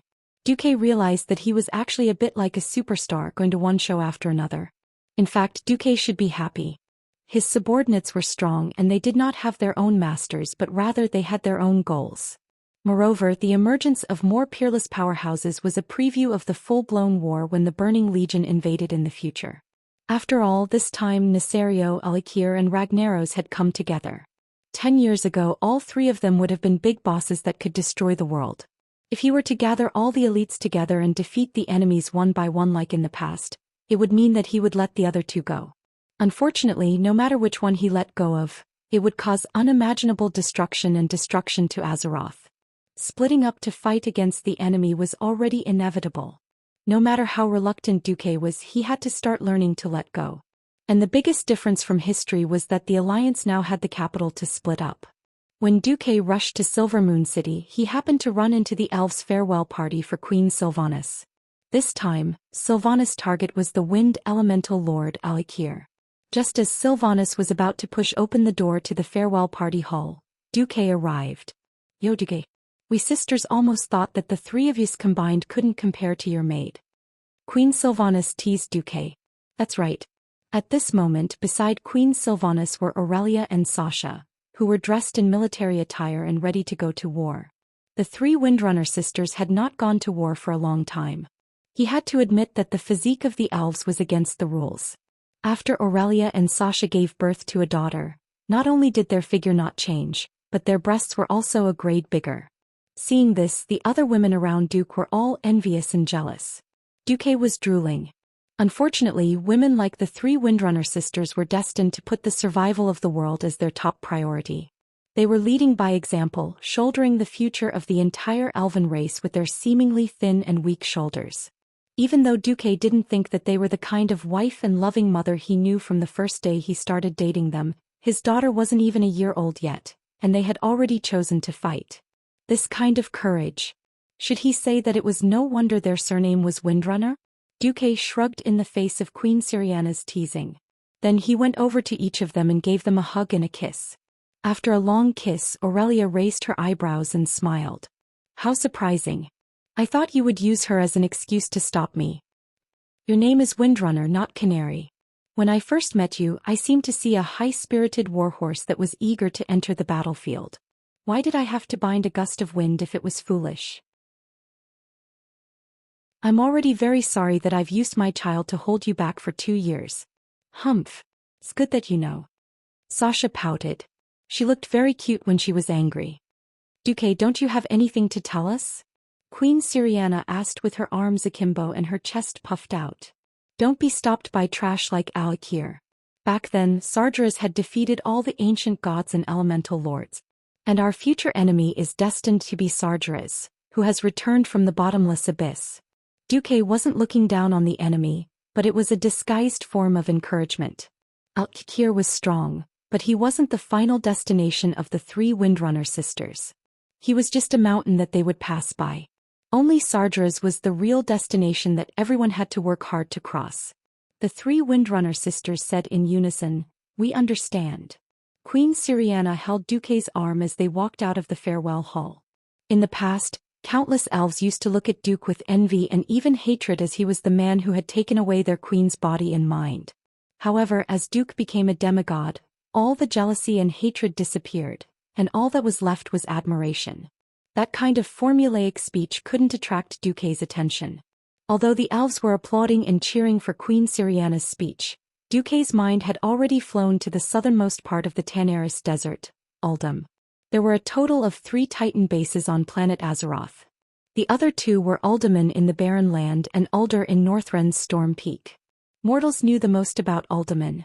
It was the place where the Titans created the ancestors of the dwarves, rockjaws, and earth spirits. It was because the earth spirits were cursed with flesh and blood that the dwarves of today came into being. Uldur was the place where the Titans left the guardians on the continent of Azeroth lived. It was once filled with the storm giants and their slaves, the crystal puppets. It was also dominated by the ancient god Yaxaran. With the battle of the allied forces, Uldur had been liberated. Even the guardian dragons and the Titan guardians knew very little about Uldur. With the consent of the guardian Tarim, the leader of the alliance was able to ask Uldur's central computer again. According to Uldur's records, it was confirmed that Uldur used to be the Titans' climate research center in the world of Azeroth, and perhaps it still was. It might still contain the blueprints of the Titans' transformation of the world, including mountains, rivers, seas, and all kinds of creatures. Before the cataclysm, the Titans set up an extremely complicated and powerful Titan barrier for the entire Uldur. Even the Titan Guardians themselves could not enter it. But with the collapse of the Azeroth elemental barrier, Uldur became accessible for the first time in 25,000 years. For Nesario, who was keen on creating new species of dragons such as the Twilight Dragon, there was mysterious information he could not refuse. There were a total of 3 core areas in Uldur. One was the Hall of Origins, that had mastered the mysterious power of the Titans. Due to Duque's special instructions, the archaeological team belonging to Bulang Bronzebeard had gone deep into the Hall of Origins of Uldur as soon as possible after the cataclysm. According to the preliminary reports, this pyramid covered in sand and gravel was a place that archaeologists dreamed of. Precious ancient relics and terrifying automatic defense systems could be seen everywhere. But according to the ancient language on the stone tablets discovered at this stage, archaeologists suddenly discovered that there was an even more important treasure hidden in these halls. A secret that could threaten the entire Azeroth, a weapon of mass destruction that could recreate all life in Azeroth. The leaders of the Alliance believed that the invaders of Uldur, led by Nesario, obviously knew this secret and hoped to use this treasure as a weapon. Finding and protecting the Hall of Origins was no longer just an academic need. Chapter 1770. Therefore Brian Bronzebeard, Illyria, Riadaline, Hadron Brightwing and Millhouse Mana Storm would be in charge of the path in the Hall of Origins. These 5 hero-level powerhouses were Brian Bronzebeard, Illyria, Riataline, Hadron Brightwing and Millhouse. In the Uldum region there was also a new race, the Catmen. During the creation of the world the Titans also created a mysterious race, the Catmen, Torville. They were used to guard the Titans' research facility in Uldum, and Torville's lost city was where they once lived and fought. But with the appearance of the wind elemental plane, Torville, which was the closest to them, naturally became their first target to conquer the world. The main opponents in the Torville dungeon were the Catman General and the spiritual leader, but the final opponent was the culprit sent by the wind elemental lord to bewitch the Torvilles, Hiamat. Torville's lost city was the stronghold of Nephiselt. Nephiselt was one of the Catmen Torvilles, and the flesh curse had turned their stone skin into flesh. In fact, almost as soon as the cataclysm happened, Deathwing's forces infiltrated Uldum faster than the dwarven archaeologists. Torville swore allegiance to Deathwing in exchange for a chance to remove the flesh curse. After signing a dark contract with Deathwing and his army, Nephiselt Torville, who had regained their stone skin, retreated to their ancient capital, the lost city, in the Venel River Delta, and continued to threaten the entire Uldum. However, after the curse was lifted, the gang of Torwills turned around to bite back at their benefactor. Even so, because Nephiselt had already signed a dark contract, the distortion and malice in them could never be removed. The lost city was easy to defend and difficult to attack. The periphery was surrounded by steep mountains and swamps filled with crocodiles. Even if there was no garrison in the city, it was difficult to invade. What was worse was that the commander of Nephiselt was Lord Southwind, Hiamat, who had given them new power. She was one of the most powerful servants under Deathwing and Alkir. Even though he was a powerful enemy and an unshakable general, the fact that Hiamat appeared in the lost city might also be an opportunity. After strengthening a large number of troops and corrupting Nephiselt, he did not have much power left. A truly powerful team of heroes might be able to sneak into the city and assassinate Lord Southwind before he recovered his power. This task was given to Sasha. She would team up with Merid, Vanessa, Sally Whitemane and Solarian, the great astrologer, in order to complete the mission quickly. The teams formed by these two groups of heroes were just side divisions. Their main force was still dealing with the wind elemental lord Alkir. If Alkir was at his peak, Duque wouldn't have dared to let Queen Sylvie face him. In fact, after the World War 25,000 years ago, whether it was the 4 great ancient gods or the 4 elemental lords, after they died once, they were no longer as brave as they were in the past. Thus, Duque sent out Servanas, Gavin Rad and Stormwarden Amaron. The 3 of them would head straight for the Wind God Throne located in the void southwest of Uldum. In the past, the Wind God Throne only existed in the Wind Elemental Plane.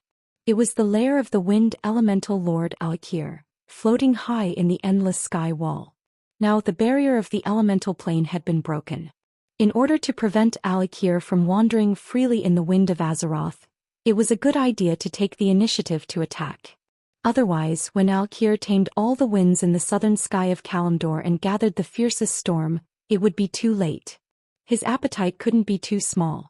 Obviously, cleansing all life in Uldum and occupying the mysterious Titan creation, the Hall of Origins, would only be his starting point.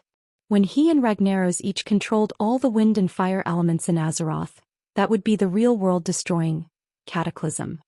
Even without Nesario, who controlled the earth elements taking action, they alone could destroy all the creatures in Azeroth.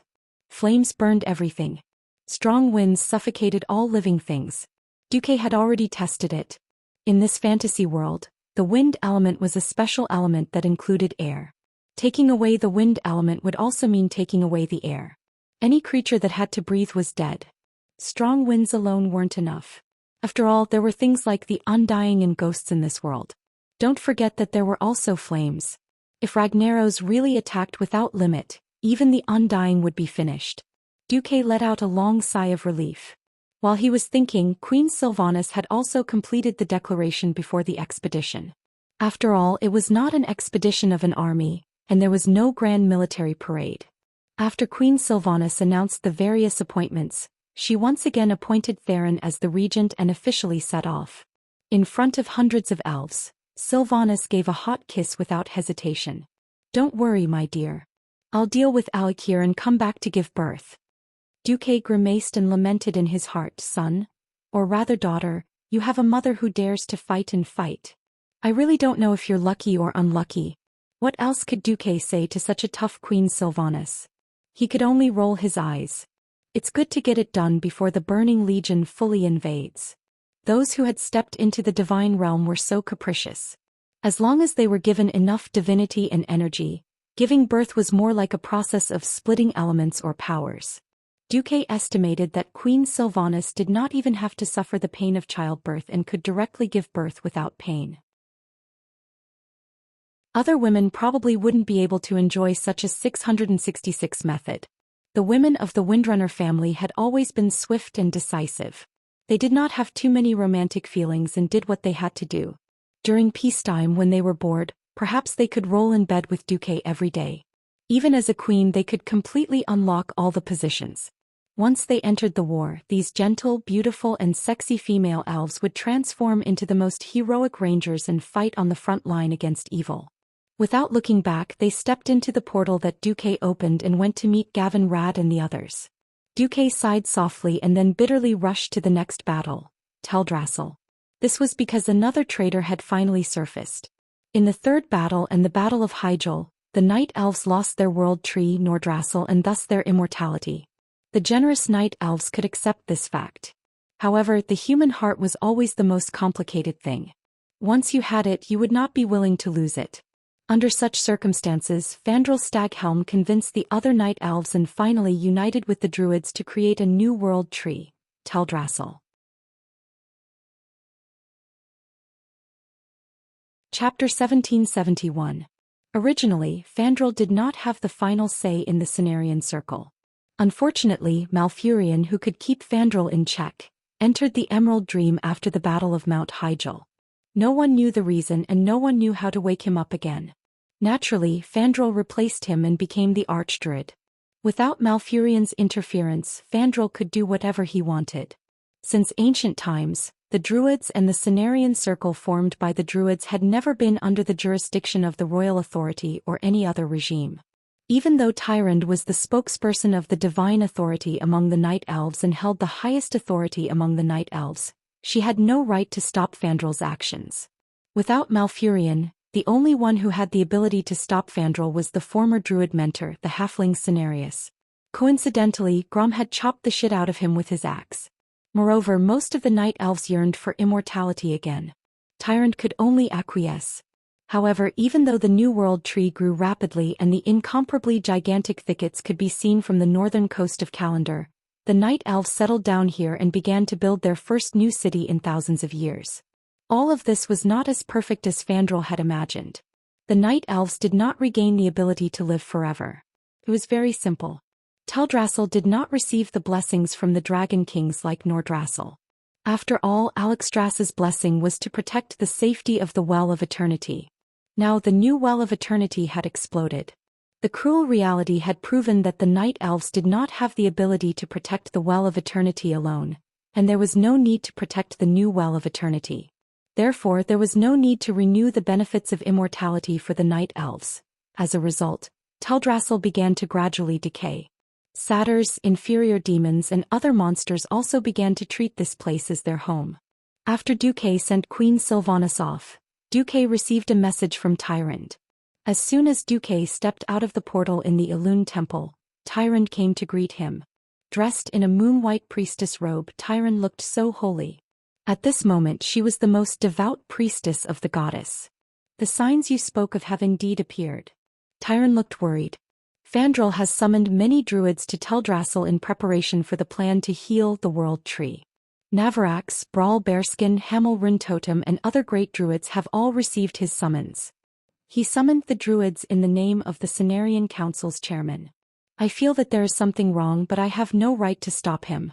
You said that when this happens I have to inform you immediately. As one of William's trio, Brawl was the chief druid of the Alliance's hero group, so there was no need to introduce him. Navarax had long ago druid of druids.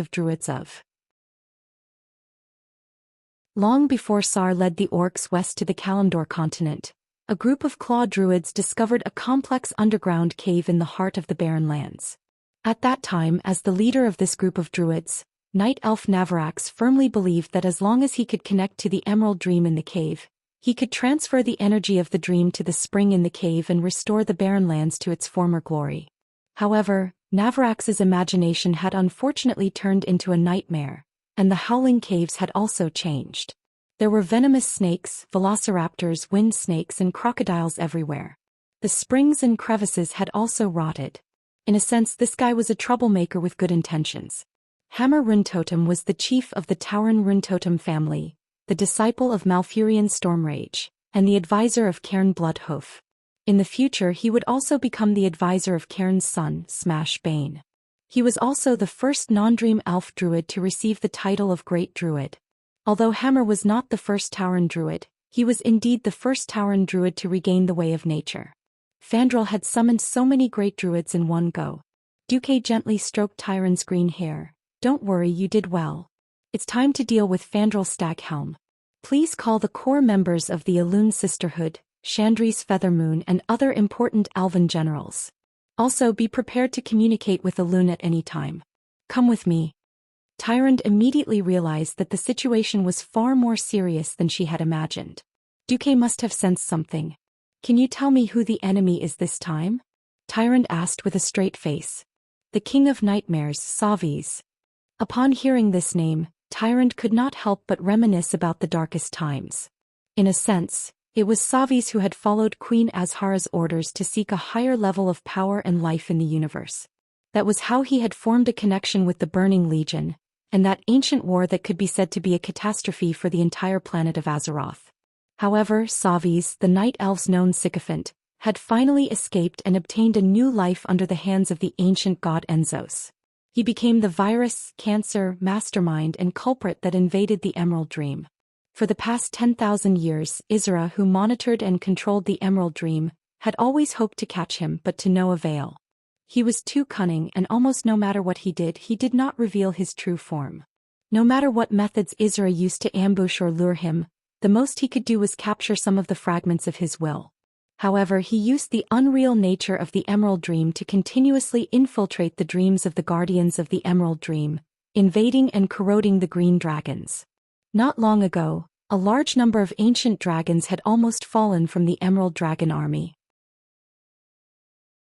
For example, after the Molten Core, there had almost been a repeat of the 4 great green dragons that had fallen. If not for Duque's warning to Isra, the Green Dragon army would have lost a few ancient dragons that could fight. Hearing Savi's name, Tyrande's expression turned ugly. I think we need to find a way to wake Malfurion up. This had nothing to do with personal feelings. It was purely because Malfurion, who controlled the power of the Emerald Dream, was an ideal candidate to fight against Savi's. Tyrande bit her lip and seemed to hesitate but still said, Duque, don't you know soul magic? I agree with you using it on Malfurion. Duque shook his head. It has nothing to do with that. I already know that Malfurion fell into a deep sleep because he was trapped by the nightmares of the King of Nightmares. He has been having nightmares for the past few years. I have already solved this riddle. All that's left is to wait for the actors to arrive. Tyrande's eyes widened. Chapter 1772.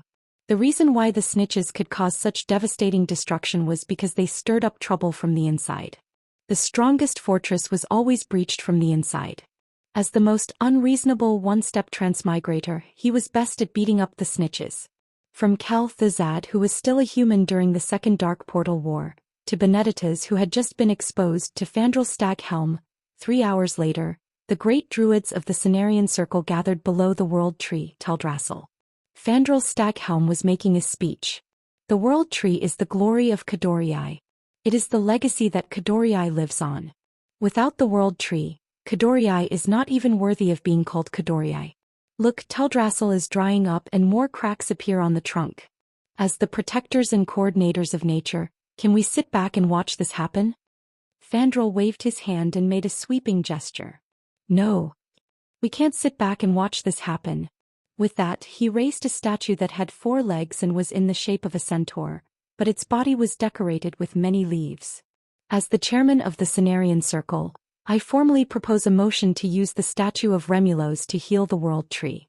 Remulose was the son of the demigod Cenarius.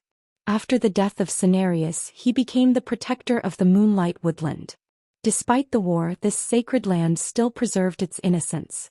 As the former home of the demigod Cenarius, the Moonlight Woodland bathed in eternal moonlight. After the destruction of the Well of Eternity in the Third Dark Portal War, the Night Elves were blessed by Elune and built a home for the Druids here. The Moonlight Woodland once again became a safe harbor for the elves. Most of the Night Elves who did not move to Teldrassil stayed in the Moonlight Woodland, which was surrounded by ancient forest trees and had almost no contact with other races in the outside world. After Malfurion fell into a deep sleep, Remulose provided a lot of help to the young druids. As the son of a demigod, a creature with a powerful divinity, and the symbol of the new generation of druids, Remulose had a very high reputation among the druids. For a moment there was a lot of agreement around. The lower and middle druids thought it was a good idea, but the archdruids instinctively felt that something was wrong. Brawl Bearmantle was the first to speak. No one can deny that Teldrassil is a miracle of the world. It is a magnificent natural landscape created by us druids through the magic of Azeroth itself. But even such a huge tree had to go through life and death like any other living thing. However, Teldrassil is abnormally sick in his prime. It's not malnutrition or physical damage but sickness. This is very abnormal. I think we need to find the cause first instead of using magic to cure it. Brawl's words were pertinent and reasonable. But his argument was immediately rejected by Fandral. Teldrassil is withering, it needs more nutrients. We used magic to hasten its growth, so we should give it more magic. As long as its body is strong enough, it can ignore all pests and diseases. Fandral's high-sounding argument was refuted by a sharp female voice. Hee. Just like how you poisoned Malfurion with morning wheat, while claiming that you were going to rescue him? To be as shameless as you are, you must be one of the best among traitors. The one who spoke was naturally Tyrande Whisperwind, the highest leader of the Night Elves and the spokesperson of the moon goddess Elune. These words caused an uproar among the druids. What was going on? This was no longer a quarrel but a fight to the death. A fight to the death. Ever since the Elune Sisterhood and the druids seized power from Queen Azhara 10,000 years ago, the Night Elves had been in a parallel political system that had nothing to do with each other. The moon goddess belonged to the moon goddess and the druids belonged to the druids. Although their doctrines were similar and their origins were the same, the bosses were actually different. The Elune Sisterhood was a typical divine path, and the will of Elune was absolute. The druid doctrine was based on the harmony of nature, and even the founder of the religion, Cenarius, was only the highest teacher, not the ruler. The two factions respected and helped each other, and this was how they had been for the past 10,000 years. Now that Tyrande had suddenly launched an attack, if there was no concrete evidence, it might cause a civil war among the Night Elves. The druids saw that Tyrande had not only brought Duke Marcus, the higher-ups of the Elune Sisterhood, Chandri's Feathermoon and other generals, she had also brought over 1,000 sentries from the moon goddess temple. Just this was enough to cause them to be in an uproar. High Priest Whisperwind, please be careful with your words. May I ask, do you have concrete evidence? Navrax shouted on the spot. Of course I do. The evidence is this. Morning wheat. Tyrande tossed a large bag into the distance. This, such bright natural energy. There's no problem. Navrax sensed it. Tyrande laughed coldly. Of course there's no problem if you didn't use the Emerald Dream to send your soul into this bag of wheat. At this moment Fandral's expression finally changed. Nonsense. Is that so? Malfurion is in a deep sleep because he was ambushed by the King of Nightmares, Savis, in the Emerald Dream and is trapped in a nightmare cage. Tyrande held the bow in her left hand, extremely agitated. She was already beyond angry. Her impassioned voice suddenly rose an octave. Fandral, you ordered the druids to collect large amounts of morning wheat in order to create a cursed poison to sprinkle on Malfurion's sleeping body. If not for the moon goddess temple's priests taking care of him, I'm afraid that even if Malfurion escaped from the King of Nightmares, he would not have a body to return to. At this moment Duque spoke. Of course Fandral, you can say that there was a traitor among the druids who collected the morning wheat, and he was bribed by the King of Nightmares to add poison. But who is in the right and who is in the wrong? Just find an archdruid to sink into the emerald dream to find out. Not only do you check the morning wheat, but also carefully listen to Teldrassil's voice. Hearing Duque and Tyron's words, the druids began to waver. They were right. As long as an archdruid sank his soul into the emerald dream, all the mysteries would be revealed. The three archdruids, Brawl, Navarax and Runetotem, looked at each other and made a decision on the spot. Brawl said, "I'm better at fighting. I'll protect you." Navarax smiled bitterly, "I failed once in the Howling Caves. I'll forget about it this time." "I'll do it." The Minotaur druid Hamuel smiled bitterly. You're tuning in to the Zhou Xian's Legacy YouTube channel. Don't forget to subscribe and join us on this journey to catch the most captivating stories.